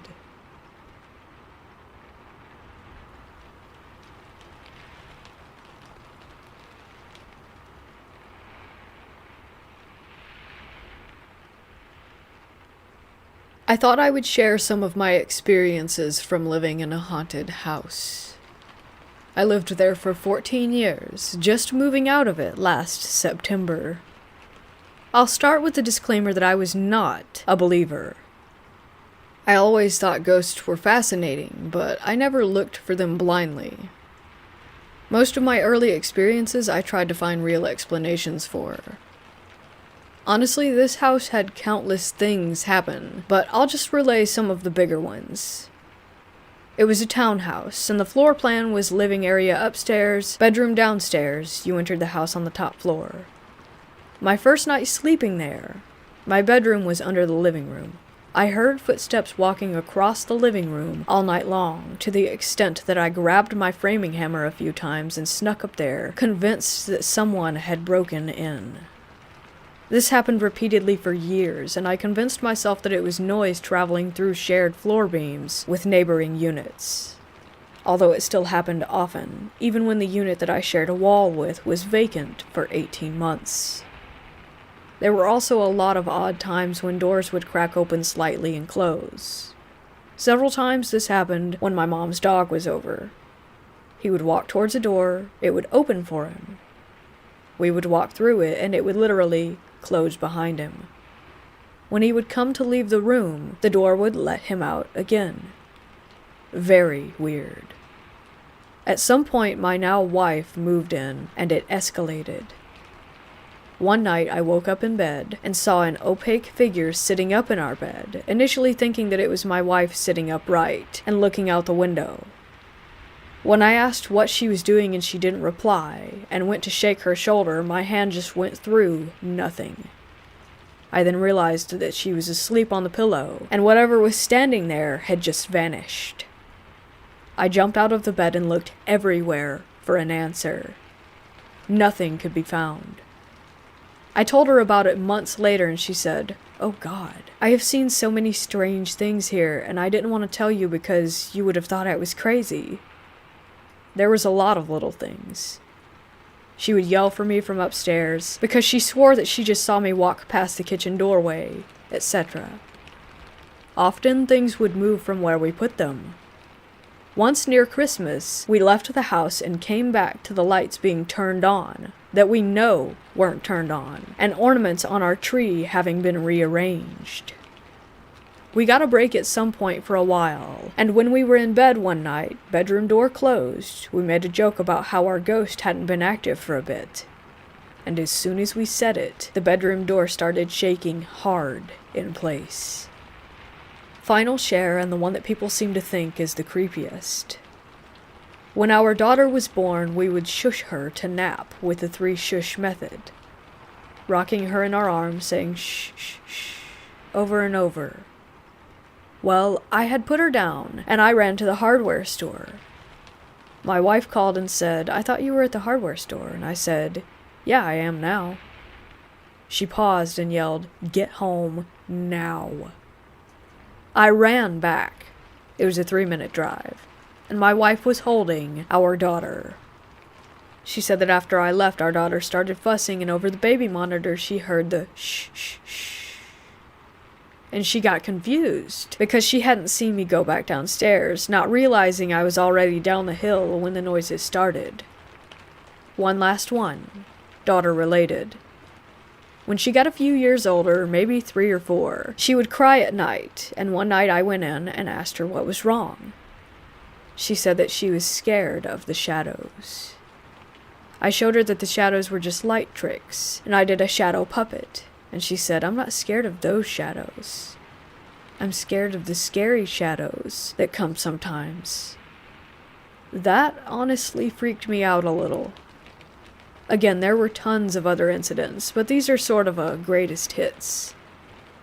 People have asked me why I stayed in the house for so long, and as funny as it sounds to some, it was never scary. There was no feeling of malevolence or harm. In fact, I always thought the shushing of my baby story was more of a "wow, this ghost is nurturing" kind of thing. Or maybe even my dad coming back to visit. Anyhow, I hope you enjoyed my spooky stories.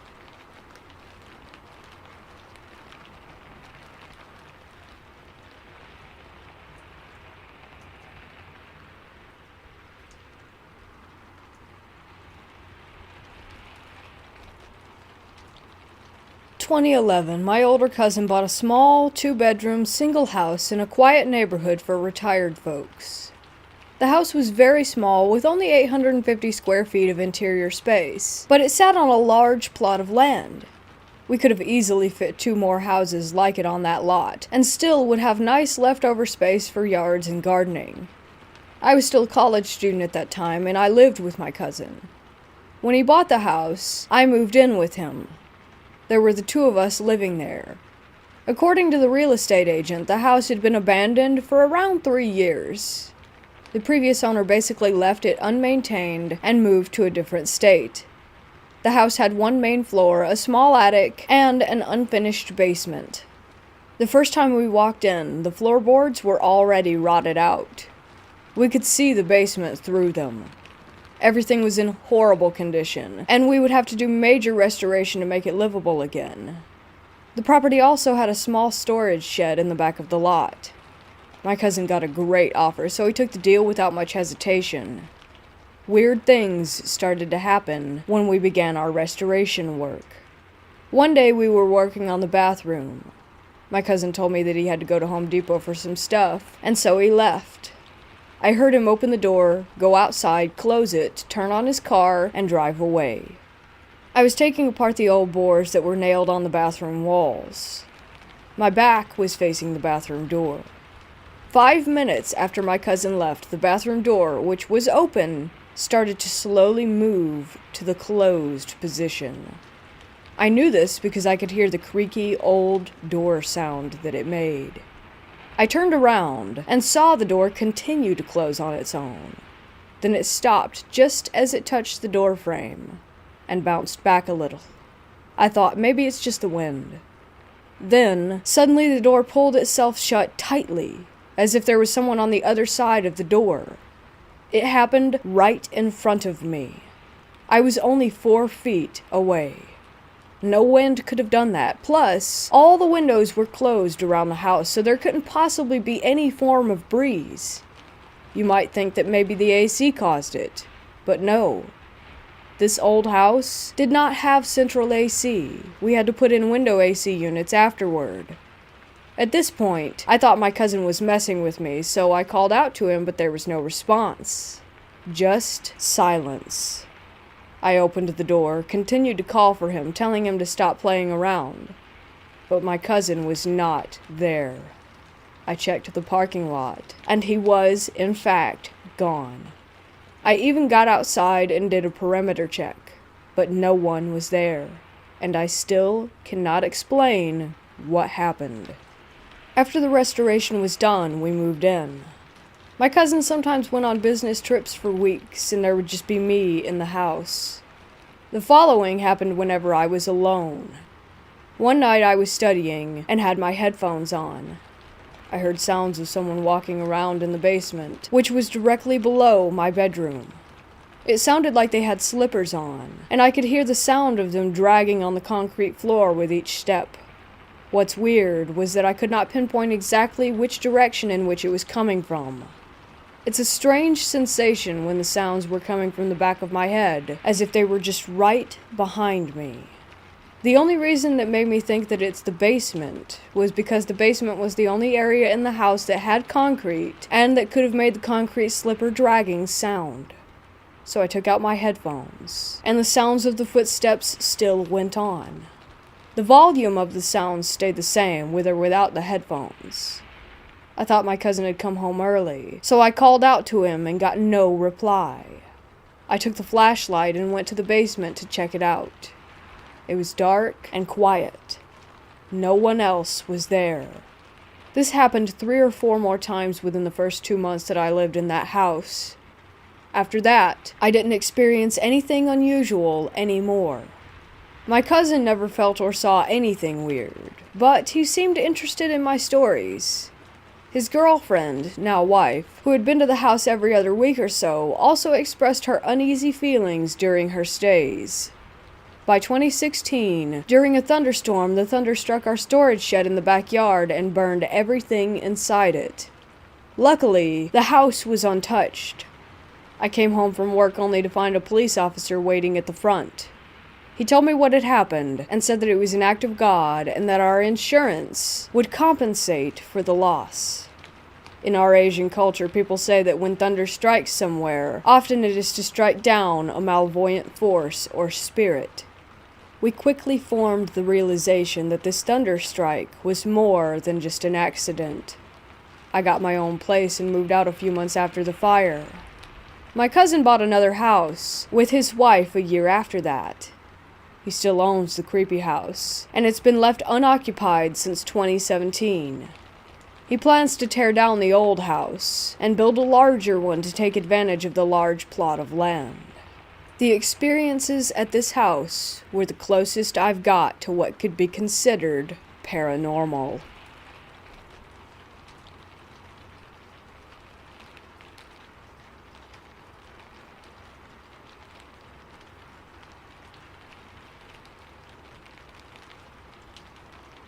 So about 15 years ago, I was living with my ex-girlfriend, my sister, and her husband in an old house not far from town.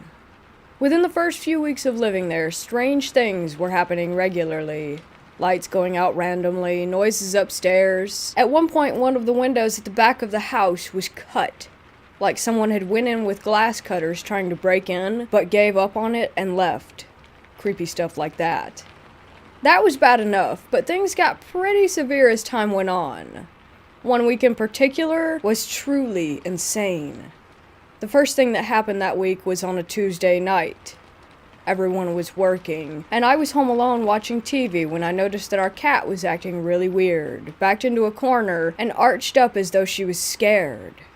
When I went to get up, the electricity went out in the house, and it was pitch black inside. The second that happened, I heard really loud footsteps running down the stairs toward me. I got up and braced myself for whatever it was, but there was nothing.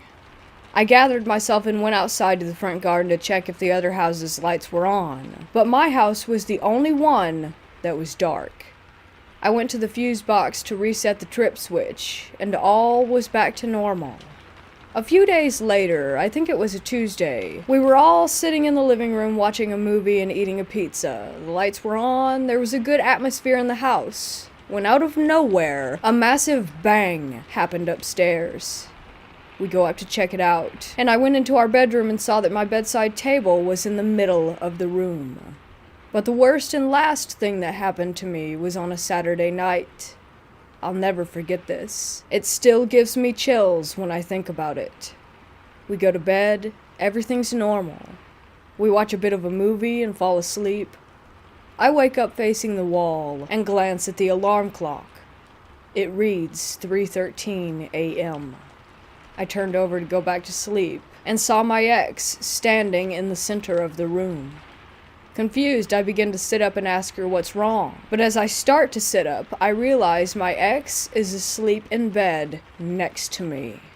A surge of fear runs through my core, and I'm frozen to the spot. My eyes adjust, and I just barely make out the figure. It was a young girl in a nightdress with a cartoon character on it, soaking wet, with her head looking down at the floor. I could hear the water droplets landing on the carpet, and I'm just sitting there totally in shock, unable to believe my eyes. After a couple of seconds, her apparition melted away and faded out of sight. I got up and turned on the lights and tried to tell myself that it was just a night terror or something, but the problem with that was that there was a wet patch where she had been standing.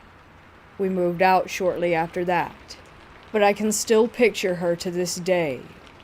Creepiest thing I've ever experienced.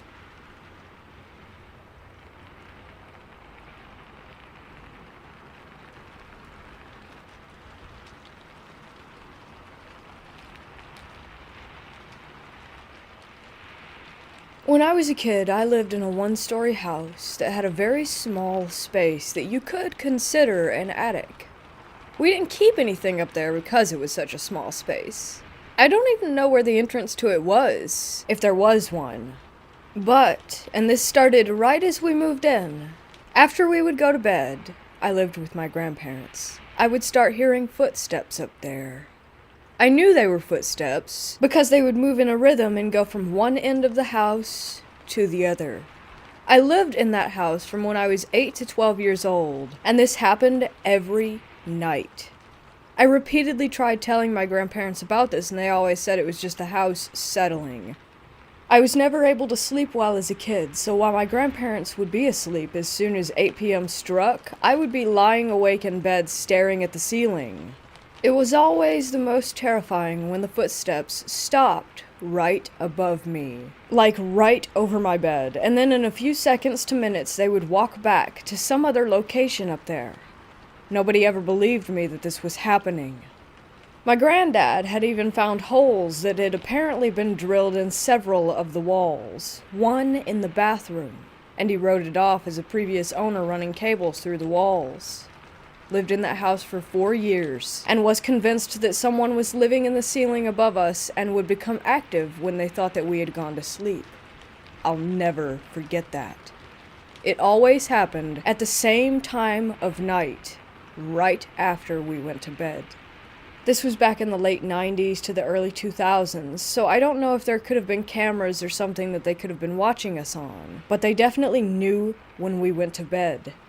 I'm still to this day convinced that someone was up there. Paranormal? I don't know. It's worth mentioning that one of the previous owner's kids did die in the house. They had a wolf-dog hybrid as a pet that mauled him in the living room. Anyway, I thought I'd share that because literally no one believed me, ever, to this day. But I know that footsteps are different from houses settling. This would go on into the wee hours of the morning, and I would usually finally pass out when the footsteps had gone off to a different part of the house.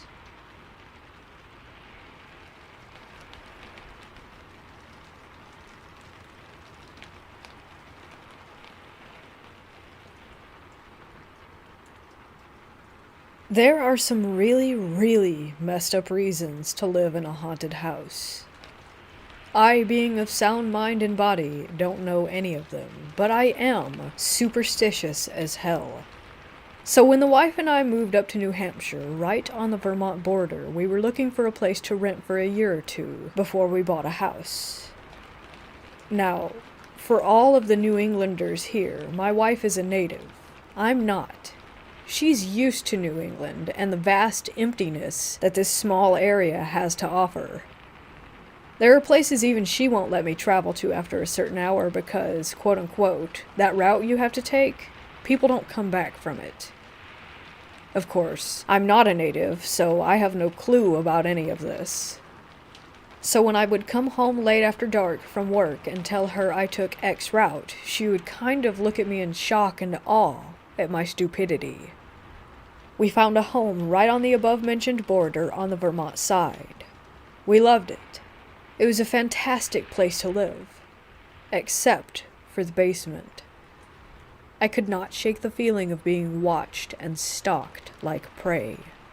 So, like any reasonable adult, I said screw it and didn't go down there except for during the day. Then one night, after gaming for hours in my loft, I got hungry. I went downstairs, kissed the missus, and walked past my basement door toward my kitchen. I don't know if anyone reading this has gone hunting, but there's a moment when you sometimes experience, especially hunting predators like coyote, wolf, bear, etc. Sometimes they know that you have them in your sight. Sometimes they look toward you, not quite at you, but it feels like they are boring into your soul saying, "You've got me, make it quick." It's an eerie sensation, and sometimes you take the shot, sometimes you don't. On that night, as I was walking past that door downstairs, I saw red eyes and a humanoid figure. I froze, just stopped dead in my tracks. I gave that same look of, "You got me, make it quick." After that momentary lapse of sanity, I just scooted real quickly away from the door, grabbed a weapon, and called my wife, saying that there was someone downstairs and to call the police. There is no other entrance to the basement, and I had the door covered with my weapon from a safe position where I could easily run from the house. The cops showed up, I disarmed, they cleared it out, and they found no person, but a muddy set of footprints that started facing the stairs up, and then proceeded to walk into a hall in the back corner of the basement by the water heater. For some context, the wall in question also blocked off the area directly under my bedroom. It was a solid wall, with a small crawl space and maybe about 4 inches of clearance on the other side of it. The cops called the detectives checked it, couldn't see anyone in it, and they couldn't enter it. Photographs were taken, shoe sizes compared, my feet were too big, my wife's feet too small. We got a good contact number for the detective, and the wife and I stayed at a hotel for a couple nights. For months afterward, I would have the same thing happen. Eventually minus the cops. It actually got relatively normal. Good old Red Eyes in the basement, chilling like a villain.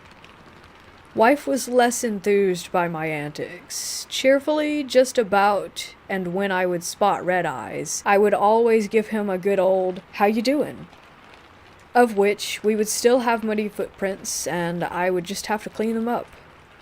So, COVID hits, the lockdowns happen, and we have an opportunity to move to a better house, one where we'd be able to work at home better.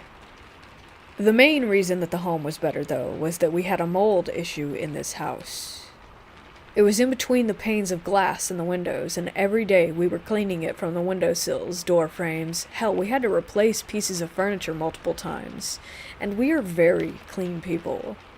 We notified the landlord over multiple months, and eventually a year, and after their actions were not helping at all, we decided to move. The landlord decided to get a housing inspector out there immediately after we left. The inspector came and verified that there was indeed a mold issue. I don't know if they met Red Eyes. However, they did find a metric ton of readings of high spore counts on the wall bordering the space below my old bedroom. the wall where the footprints always ended. So, since it was filled, the inspector scoops a little bit of the earth on the other side of the wall through that crawl space. It wasn't earth as in dirt. It was approximately 7 feet of mold. The landlord then immediately contacted specialists to remove all of it and notified me to offer some kind of damages for it in the form of refunded partial rent payments. All in all, it made my 2020 pretty good. Until about 3 months later. The landlord calls me and offers to send me a full refund of all rent from the time when I was living there minus what she already gave. Why? There was a corpse. The medical examiner said that it was the man who had owned the property before my landlord. He was a lineman who, after talking to surviving family members, wore a size 8 shoe. Smaller than my size 11 shoes, bigger than my wife's shoes by a mile. It was Red Eyes. It had to be. I don't know how you got there, but hell, bud. I hope you found peace. Sorry for not checking it out sooner. I did, after reading about his obituary and contacting his family, swing by his final resting place to drop off flowers, place a stone, and share a good morning like I used to. Till better times, Red Eyes.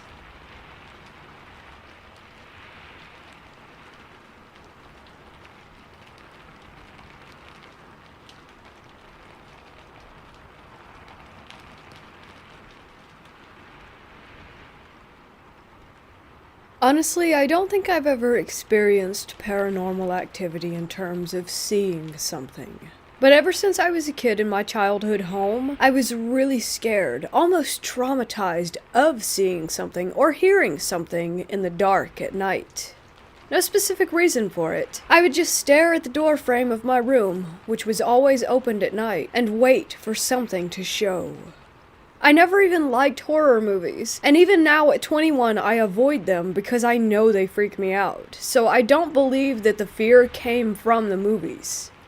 The thing is, I moved to a different city when I was 18 years old and changed a few apartments until now, and in every single one of them, I felt chills. Everything is fine, and then comes a certain time of night when it's like the energy in the room changes, and I have a feeling that someone is watching me. I always believed that if I could convince myself not to believe in spirits, or that the paranormal is real, then I can escape from that, and nothing weird will happen to me if I don't believe or give it attention. Am I right? But here we are.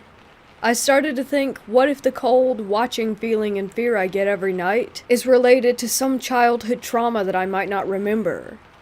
Fast forward to today. My boyfriend and I moved back to his parents' house after the lockdown. We have a separate upper apartment for ourselves, and no one but him ever lived there.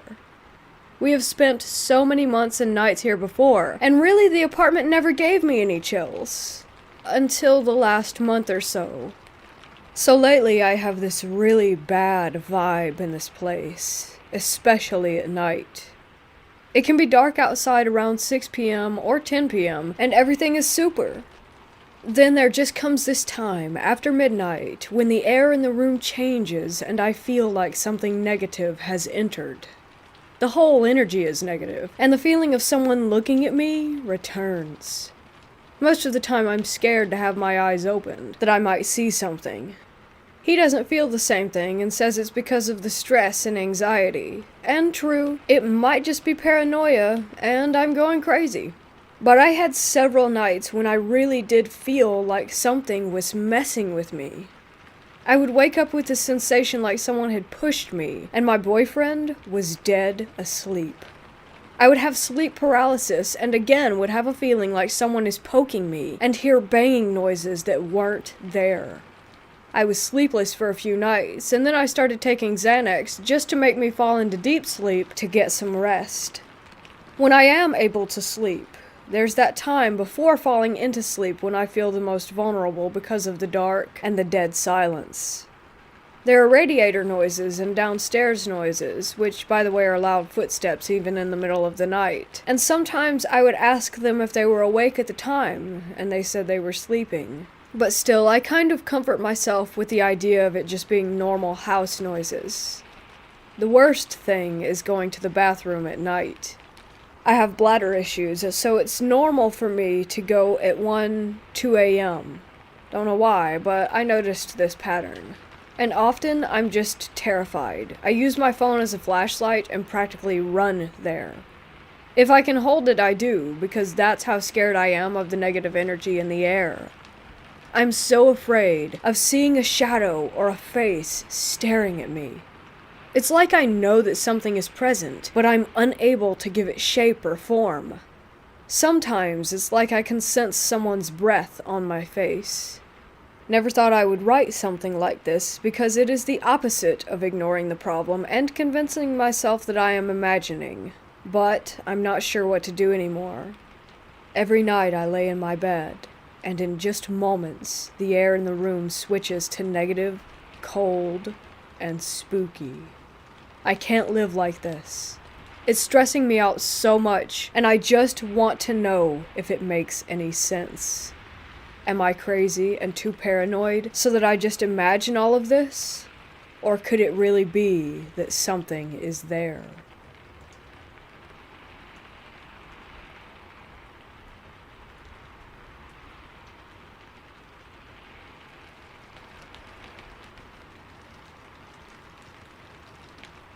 I remember around 12 years ago, when I was around 11 or 12, I stayed over at my grandmother's a lot to keep her company after my grandfather passed away.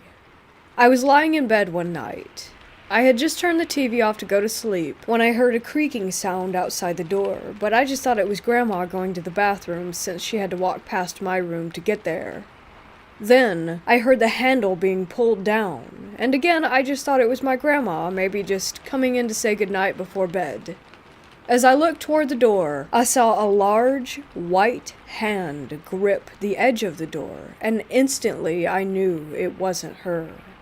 I was too terrified to say or do anything, so I just kept watching as the door slowly opened. Because of the window at the top of the stairs outside the room, there was just enough light from the streetlights outside coming through to see what it was. It was a tall, slightly transparent figure. It just stood in the doorway for what could have been seconds or minutes, or who really knows how long. I couldn't look away, and I refused to shut my eyes, even to blink, but of course, I had to eventually, and once I blinked, the figure was gone, with only the open door as proof that it wasn't my imagination. To this day, I still don't know what it was. I told my friends before, and they said it could have been my grandfather's ghost, but it was way too tall and skeletal looking to be my grandfather in my opinion, and I felt a deep, sinister feeling from it that couldn't be further from the warm, loving person that my grandfather had been. I've had a few odd experiences with things before that I could chalk up to imagination or overreacting, but as they say, you have to see it to believe it. And after that day, I certainly believe. Ever since, it's had me wondering what else could be out there.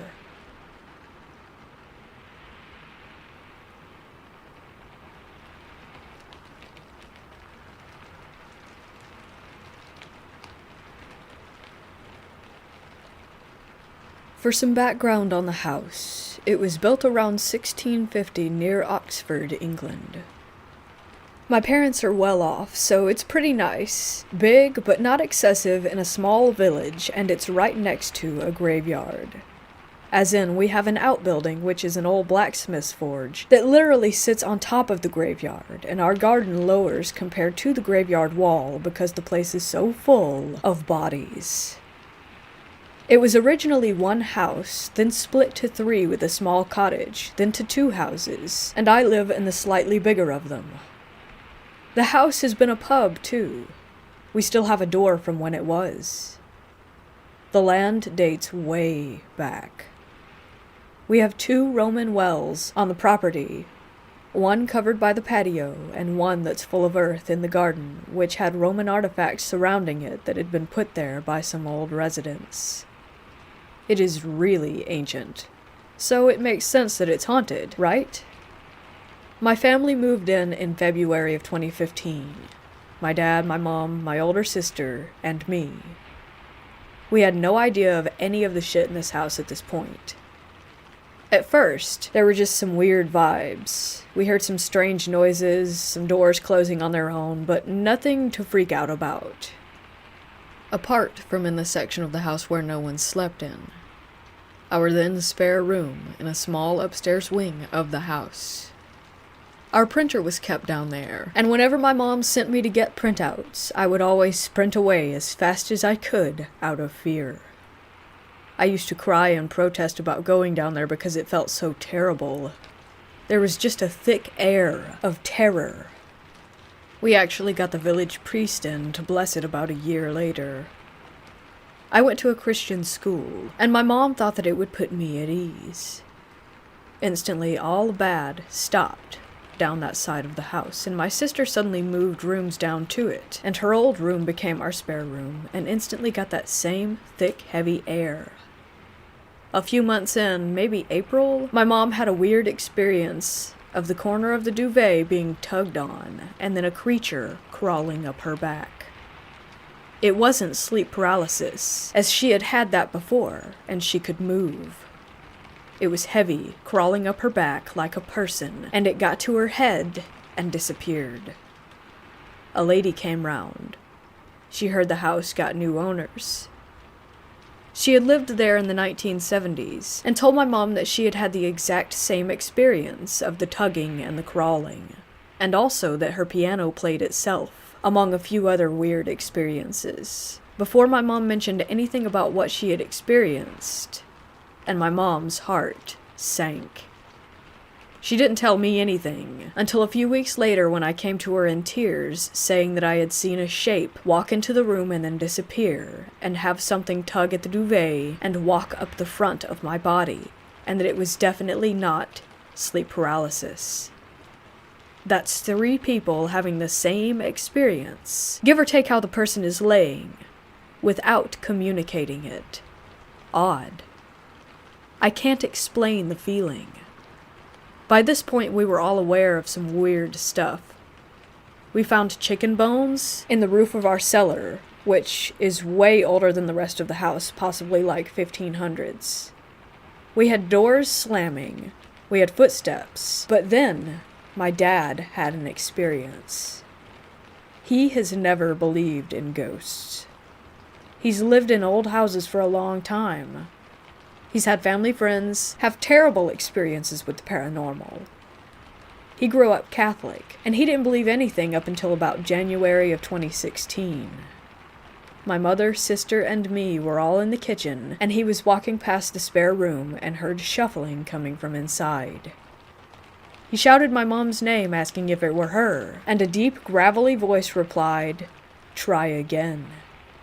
He ran down the stairs, white as a sheet. At this point, it was 2017. Everyone had been through something in the house. Shapes would walk by, disembodied footsteps roamed around at night.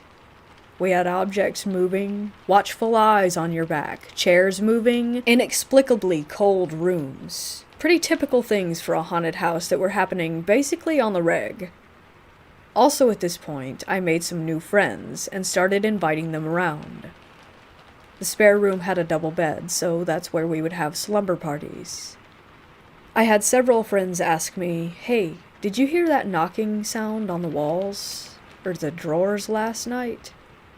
Every time they came over, all of them left with very similar accounts. I would then relay my stories and watch them turn pale. It was fun for me, probably not for them. I had some friends over again, and we made a point of shutting the door to see if it would open, and it did. We all had trouble sleeping that night. In 2018, I had a German student exchange at school, and my exchange partner slept in the spare room. On the last night of her stay, I had something knock on the slats underneath my bed. It woke me up, but I fell asleep again. And it woke me up again a few minutes later, and knocked while I was awake. I left the room and told whatever it was to get out, and it did. I slept fine for the rest of the night. It did not like that the German girl was in the spare room. Around this time, our next-door neighbors walked up to us one day and asked if we had had our house exorcised because of how terrible things were for them. Heavy footsteps would stomp around their house. They heard the disembodied crying of children and playing their glockenspiel in the middle of the night. They were terrified and presumed that the increased disturbance was because we had had it blessed. We didn't, but at this point the activity did slow. Every now and then from late 2018 to 2020, we had banging and footsteps and touching and noises again, the usual. Nothing that phenomenal, just small, creepy, unexplainable happenings. Lockdown was uneventful until November of 2020, when we had our kitchen remodeled. The kitchen was kinda remaining from about 30 years ago, so I reckon that it really made the ghosts mad to have it changed. They were mostly fine with us in the house now. They knew us. We had lived there 5 years after all. But our builder they hated. He worked during the day when me and my sister were at school, my dad at work, and my mom, who works from home, would run errands. One day he asked my mom if someone else lived with us. She said no, and asked why, and he said that he had heard footsteps in my room above the kitchen, and doors slamming, and voices and noises during the day that started from the moment that we were all out of the house. He also heard footsteps walk into the kitchen and stand behind him, thinking that it was my mother and striking up the conversation, but realizing that she was out of the house when she didn't reply, and that there was nothing there. Several times he thought someone was there with him, and heard them move and breathe when they weren't. He's a 6'2" burly, muscular firefighter, and he also felt a larger person, bearing in mind everyone in my house is 5'6" to 5'8", and we always hit our heads walking around. Leaning over him and looking over his shoulder, feeling them in his space. You know when someone stands next to you, and there being nothing there. Seeing this giant petrified was quite funny in all honesty, but also very strange. This brings us to present day. Yesterday, I was going to go with my mom to go shopping. I thought her car had started, so I ran into the spare room to look out the window in the driveway to see her car, and she hadn't. I shrugged it off and kept looking out for a couple seconds, when I heard shuffling and breathing behind me. I spun around, and on the other side of the double bed was a kid. A young boy, maybe about 6. He was staring at me. He was pale, dark-haired, and dirty. He looked sick, malnourished. He didn't feel scary or mean. He just felt sad, and the room was freezing. I would have thought that he was a real kid if he didn't look so out of place. We looked at each other for what felt like a lifetime, but was really only about 3 seconds. And I sprinted out of the room and yelled for my mom. I relayed the story to my parents, and they were horrified. My dad went to look and saw nothing. My mom went upstairs and said there was the same thick, heavy air throughout the whole upstairs area. It's almost like a portal opens up and the house feels so unnaturally wrong and hostile. It's unlike anything I've ever felt before in my life. Seeing it was easily the most scared that I've ever been. It reminds me of when my neighbors said that they had heard children. I'm an atheist, but I slept with a crucifix next to me last night, not taking any chances.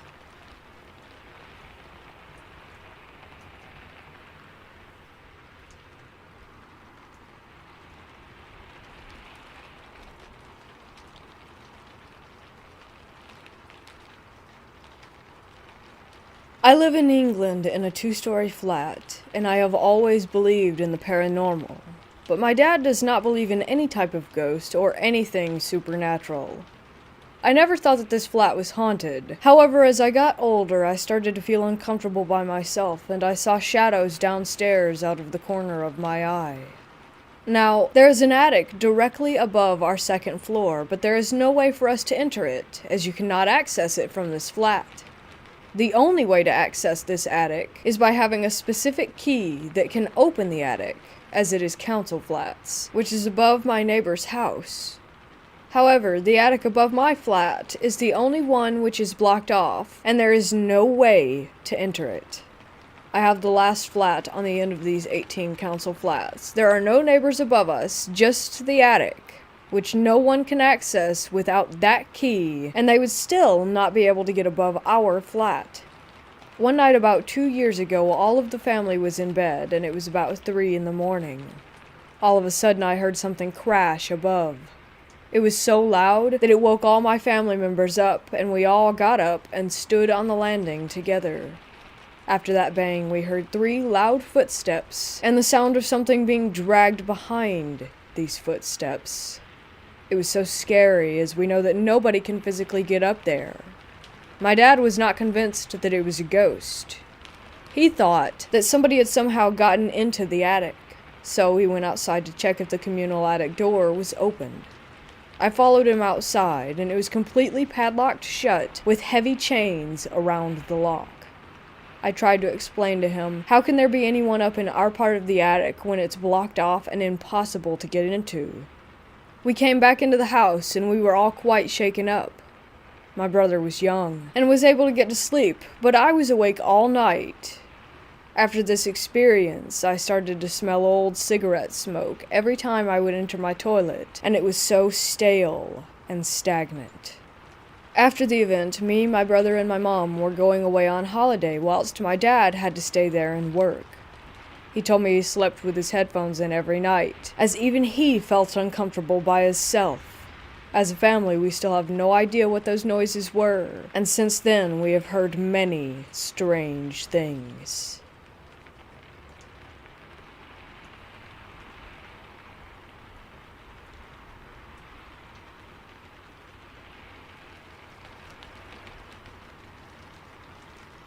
We have a house in the desert of Nevada that we think is haunted. I would often hear people calling my name clear as day from somewhere in the home, but later I would find out that there was no one there. These voices take the shape of one of my family members, like my sister, mother, father, or sometimes a child that I don't recognize. I never really paid attention to it because it was happening like twice a week.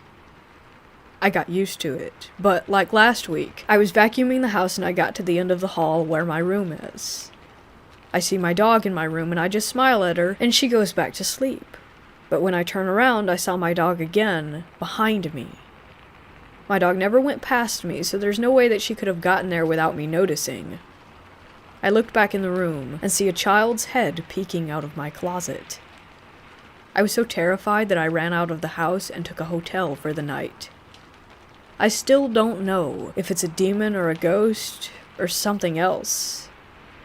The demon child, or whatever it is, didn't actually look like a child. It was almost like I just knew it was a child when I saw it. It's hard to explain. It has no nose, and it was bald with the eyes of a reptile.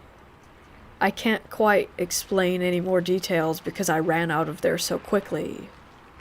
I'm in the process of moving out right now, and some even more strange and horrific things have occurred. I would have the most horrible dreams at this house, and this house only, for example. I have dreams of an abandoned warehouse, with a dead, decapitated baby head with a spine still attached, floating around and screaming while chasing me. I would also get severe sleep paralysis.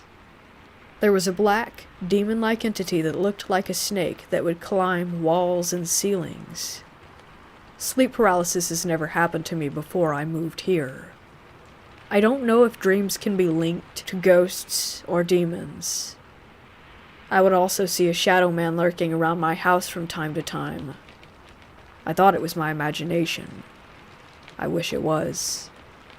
I would also hear something running down my hallway, and I would see a dog-like creature outside of my house. But it didn't really look like a dog. It was like 5 or 6 feet tall with long, jagged teeth and just roaming around outside. I thought I was going crazy, or that my eyes must have been playing tricks on me, but I really don't know. Whatever the thing is, I think it can take the shape of anything. It's probably not a ghost. It's probably a demon or an alien or a cryptid that can shapeshift. Like I said, I really don't know. I need your help to figure out what it could be. I will be moving out soon, and I'm not staying in the house anymore. I absolutely hate that place.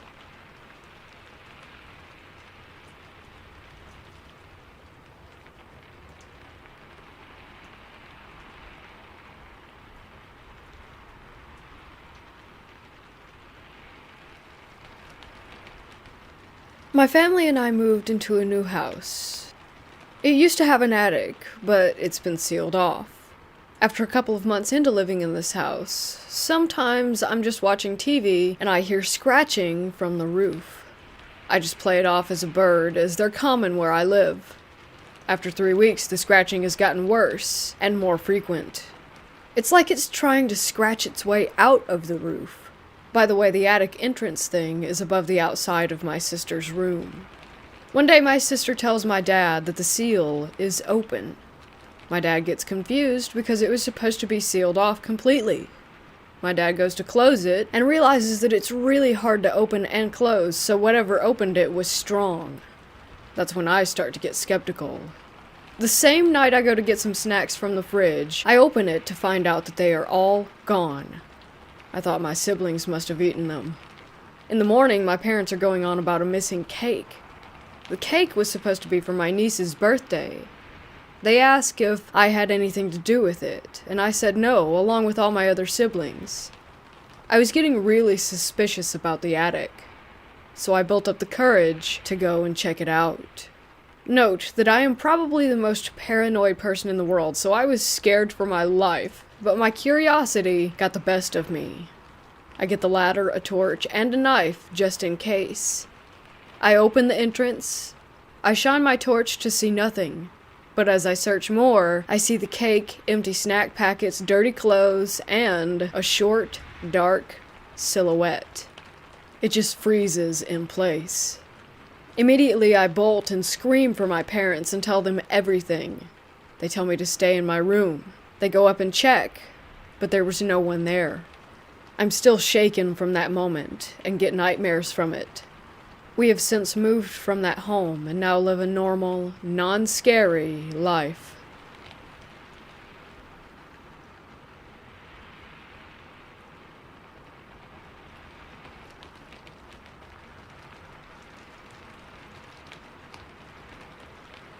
For some context, I live in an apartment with 3 other people while we go to college, but it's currently just me until January since the others went back home. I was singing a song that got stuck in my head when I heard whistling from the kitchen at the same time to the same tune. I thought one of the other roommates may have come back early, so I shouted out to them, but didn't get a response. I went to the kitchen, which is only just a few feet from the bathroom, and no one was there or anywhere else in the apartment. I checked the hallway outside, but didn't see anyone or hear a door open and shut in the few seconds that it took for me to get to the door. The whistling was very airy, as if it was someone who couldn't whistle very well. This isn't the first thing that happened to me in the last few weeks, but it's definitely the weirdest. It could just be my imagination, but it sounded like someone was directly outside the bathroom door, whistling toward it. The other thing that happened was far less weird, and could have just been me not paying attention, but I came back from work to find that the lights in my roommate's room were on, and the fan was blowing out at the door. Even though no one had been home, and the other roommates' families lived quite a long ways from here. I asked where they were, and all of them sent back replies showing that they were nowhere near the apartment.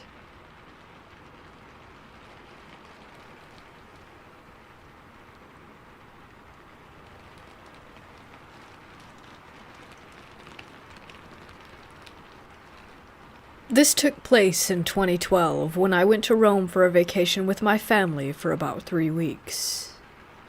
It was a week before I had to go back home, so my dad wanted us to visit the town that he was from, so his cousin drove us to the house that he owned.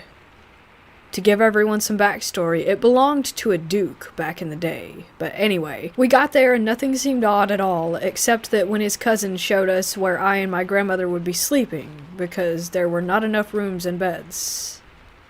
I and my mom had to share a room with 2 single beds, and my dad slept with his cousin.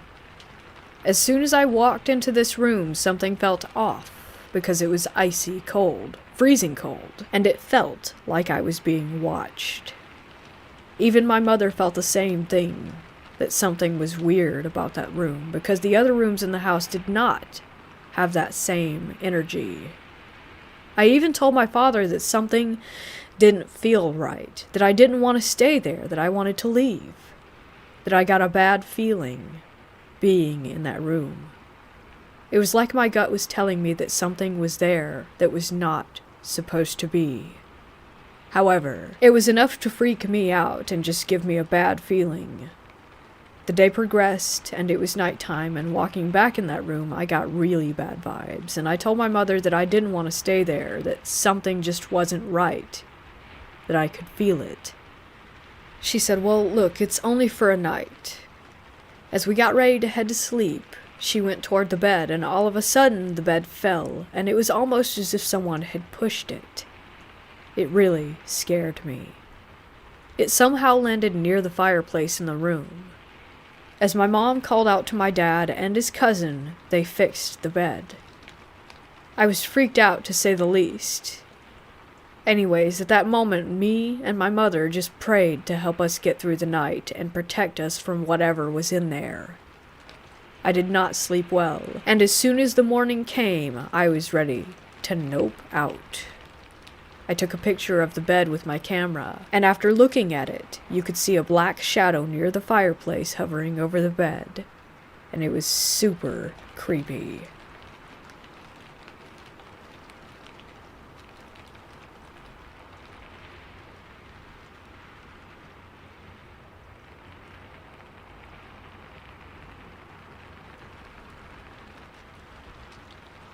From as early as I can remember, I used to fall asleep watching old, reel-to-reel black and white cartoons on my wall, like Steamboat Willie.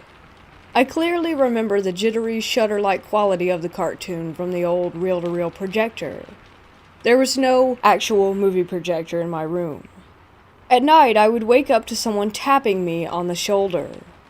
I had a usual routine that I followed when it happened, which involved burying myself under my covers and telling myself that I would count to 7 and then turn over to see what was there. Not sure if there's a significance to 7. To this day, I like to end things with 7. For example, I set my alarm at 6:27 and not 6:30. But anyhow, I would go through the counting routine multiple times. I wanted to see what was there, but I was a kid and didn't really want to see what was there. My mom would tell me that I just needed to confront it and tell it to leave me alone. It took years to build up that courage. I don't remember exactly how long, but I must have been in my early teens before I actually did get the nerve up to turn over right away and tell it to leave me alone and stop tapping me on the shoulder. Once I confronted it, it did stop. Then comes my baby sister when I was 15. She would wake up screaming in the middle of the night quite often. Once she was old enough to talk, she said that she was scared of the hand that came up between her wall and the bed and tapped her on the shoulder at night.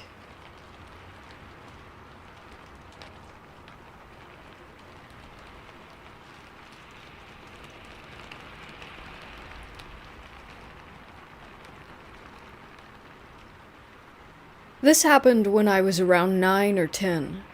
I was staying the night at my friend Catherine's for the first time. We met the summer before and were inseparable ever since. Kat lived in this old 2-story house surrounded by woods and dirt road. The house itself gave me an uneasy feeling when I first saw it. The shutters were falling off. The paint on the house seemed to be fading. It was an old piece of crap now that I think about it, but at the time I was nervous and excited. I remember walking in after I stared at the house for what seemed like 20 minutes. Surprisingly, the inside was a lot nicer than the outside, so I pushed that uneasy feeling down and just shrugged it off as nerves. I remember the smell of the house. I can't pinpoint it, but it was different, like walking into a musty room. I started to walk around just to explore my surroundings, but I noticed Kat's mom watching me. I simply smiled and waved, but she just stood there staring at me wide-eyed. I've never met her before, but why was she looking at me like that? Suddenly, Kat flew around the corner and tackled me. We both fell and started to giggle. I noticed Kat's mom out of the corner of my eye start to turn around and walk off. She was gone, just like that. Fast forward a couple hours. Kat and I are laying on a beanbag in her room watching Children of the Corn, which, by the way, was one of my favorite movies at the time. I grew up watching horror movies, mostly Stephen King or any movie my mom was watching. Not her decision, mine, because I love the feeling that a good horror movie gives you. She felt the same way, and that's why we clicked so much. Back to the story. We were sitting here watching this movie, and suddenly the door opposite us slams closed. We both jumped, giggled, and brushed it off because, well, we were kids. Until the second time, when it creaked open and slammed again, not even seconds after the first time. Now I'm sitting there staring at this door, trying to figure out how in the hell it's opening and closing by itself. In the midst of all that, the only other person in this house is her mom, who I figured out earlier was just a tad bit creepy. "You think it's just your mom?" I asked her, but she shook her head.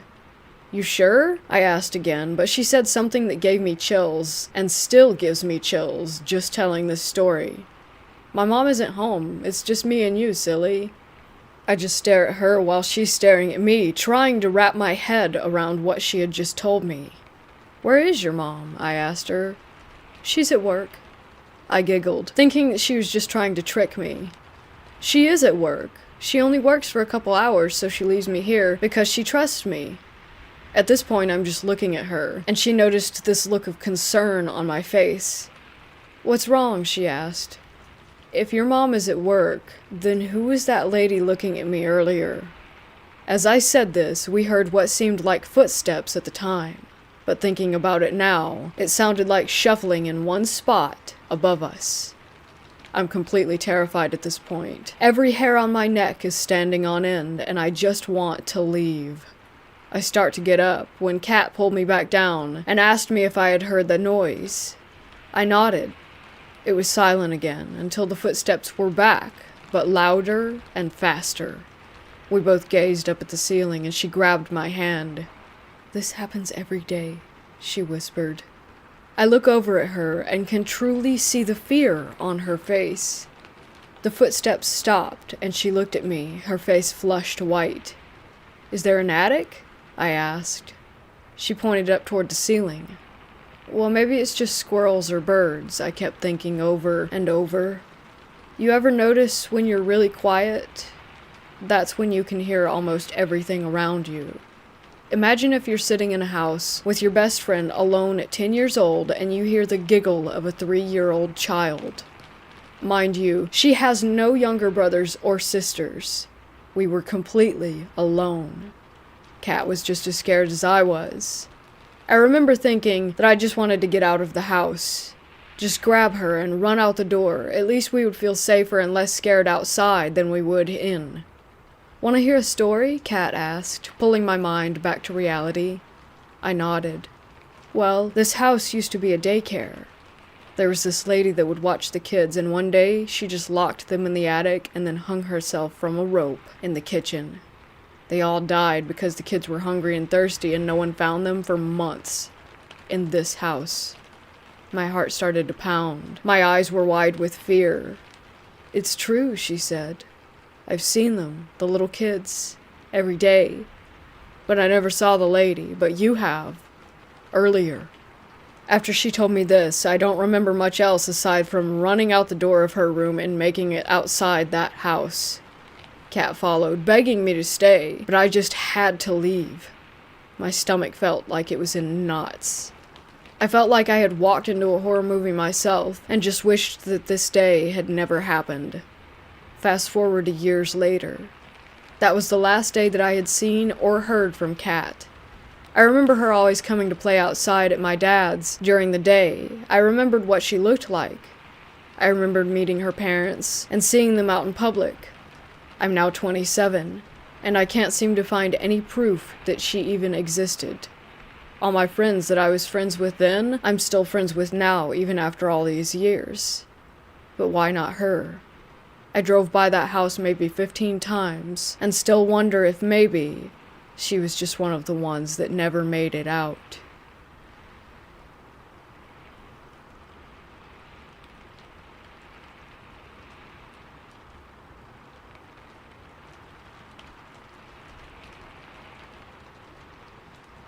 When I, a 24-year-old female, was younger, around 5, my family moved into an old house on the upstairs floor. An older couple lived below us. This was a long time ago, and I was really little, but I remember this all so vividly. When we were first moving in, my mom had to go up to the attic, which, coincidentally, the door was in what would be my room. She took me and my younger brother up with her because I'm assuming she didn't want to leave us unsupervised. I remember not liking it up there, and then the light turned off. Both my brother and I started screaming about red eyes. I do remember them. It wasn't just one. It was a bunch or a few. I couldn't tell you how many. It turns out that the light turning off was my dad because he didn't think anyone was up there. He turned the light back on and asked what was going on, and me and my brother were still hysterical. The thing is, no one remembers this but me. Not even my brother. I chalk it up to a bad nightmare, except for the fact that I remember every detail. And it turns out a mother had drowned her baby in that attic, and my parents had experiences there as well. I feel like that house was the start of my acknowledgement or awareness of the paranormal.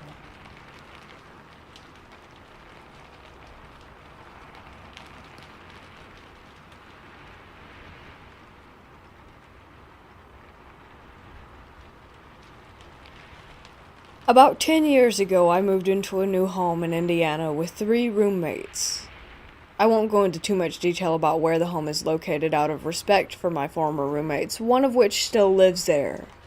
I will say that it is located in a very old part of town, a few blocks off of one of the very first main roads that used to be in the town that was settled in 1846, I believe. Anyway, this house was definitely not what comes to mind when you picture a haunted house. It was built sometime in the early 80s or early 90s. It was pretty ordinary looking. 3 bedrooms with a small loft area, tiny bathrooms, and not a whole lot of room for 4 adults to spread out. But when you're a college student in your early 20s and have the opportunity to split rent 4 ways, this seemed perfect. We had all our own tiny little spaces, shared a kitchen and living room, and spent most of our time just bullshitting around the dining room table. The house was owned by an older couple who lived in a city about 20 minutes away. They began renting the home out to help finance their retirement. They were sweet and pretty relaxed on any rules for the home. They told us right off the bat that they were not physically fit enough to do any maintenance or repairs on the house should anything go wrong, so we were told to call them with any issues and they would send over their handyman, or whichever professional was needed. They never came to the house. Not once. We paid rent by money order through the mail.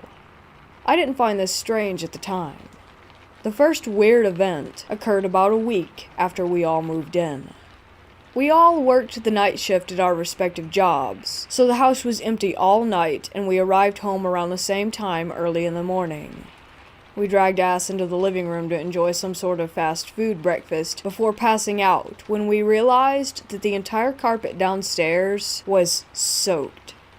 A pipe had burst beneath our dishwasher during the night and flooded the kitchen, dining room, and living room. Our landlords had the floor replaced within a week, and we went on with our lives.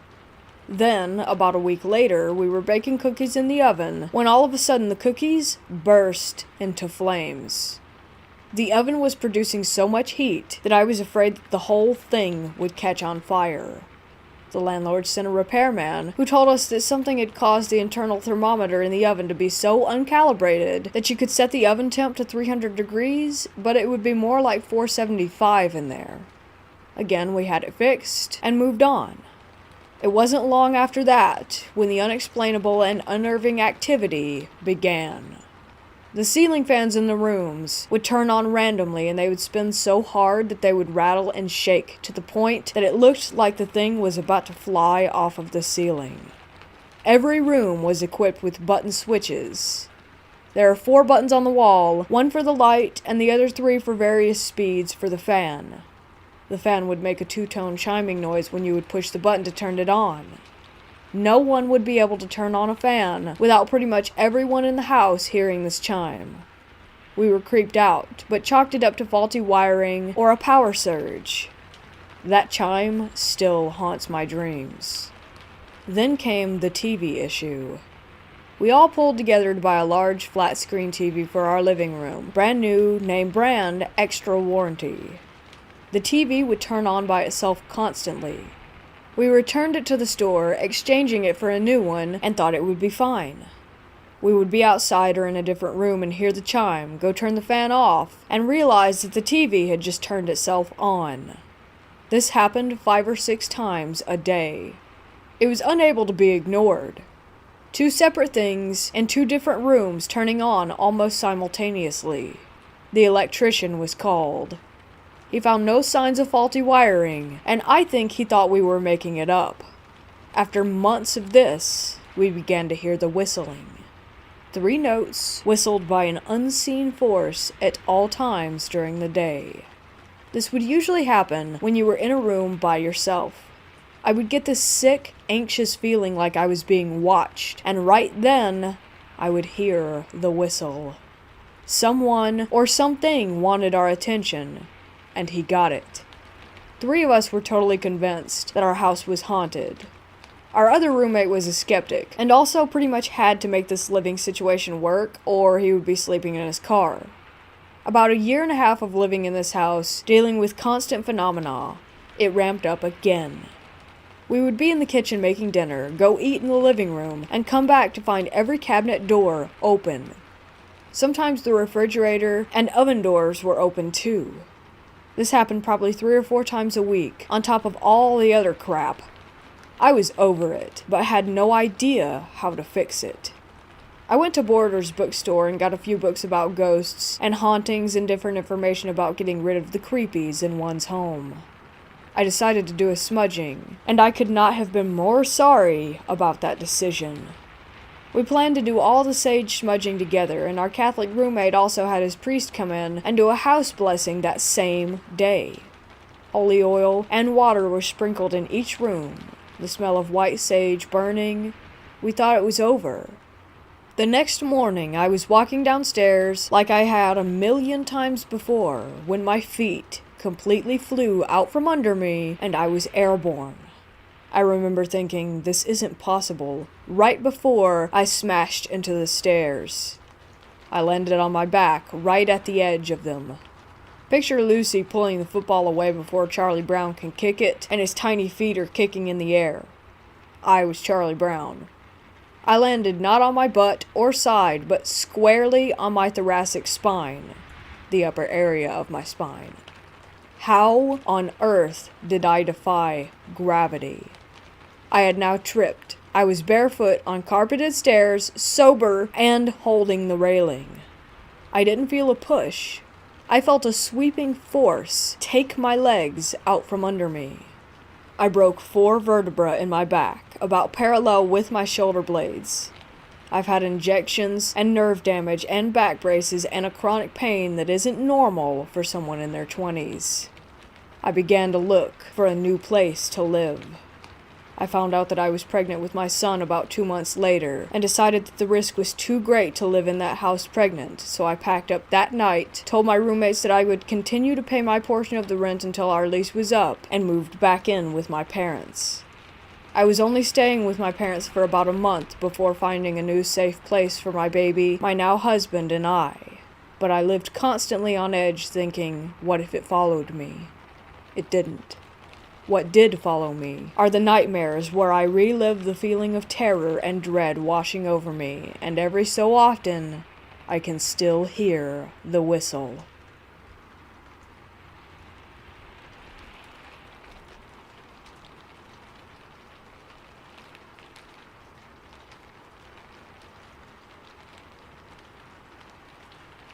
Ever since we moved to our new house, I hear someone playing in my son's room when he's outside. Generally, I just wrote it off as something he placed precariously that just fell or something, and then I saw it. Or her, rather. I was sitting on my couch talking with the wife about whatever we were going on about, and when I turned my head back to look at my wife, I saw a little blonde girl in a white dress peeking around the corner of our hall entrance that leads to my son's upstairs room. I immediately asked my wife if she saw it, but of course she was looking at me when it happened. It was basically right behind her. Just the other day I heard what I thought was my wife calling out, "Hey!" as she was doing laundry. I got up to see what she wanted, and she had no idea what I was talking about, and said that she didn't say anything. And she didn't hear anything either, even though the sound came from the area where she was, at the bottom of the stairs that lead to my son's room. Are there any Android apps or something that can help me communicate with the spirit that I believe is in this house? She seems playful, and sometimes I hear my son playing alone, talking to someone that isn't there, but when I ask him, he says he's just talking to his toys.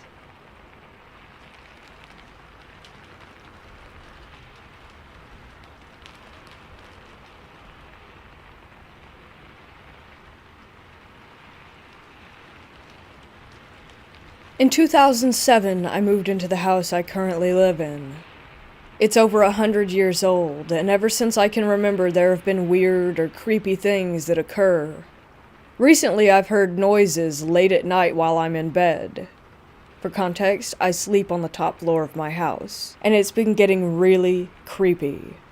Another thing is that in the hallway we have an attic door that's bolted shut and hasn't been opened by our family or my neighbors who used to live here from what I have been told.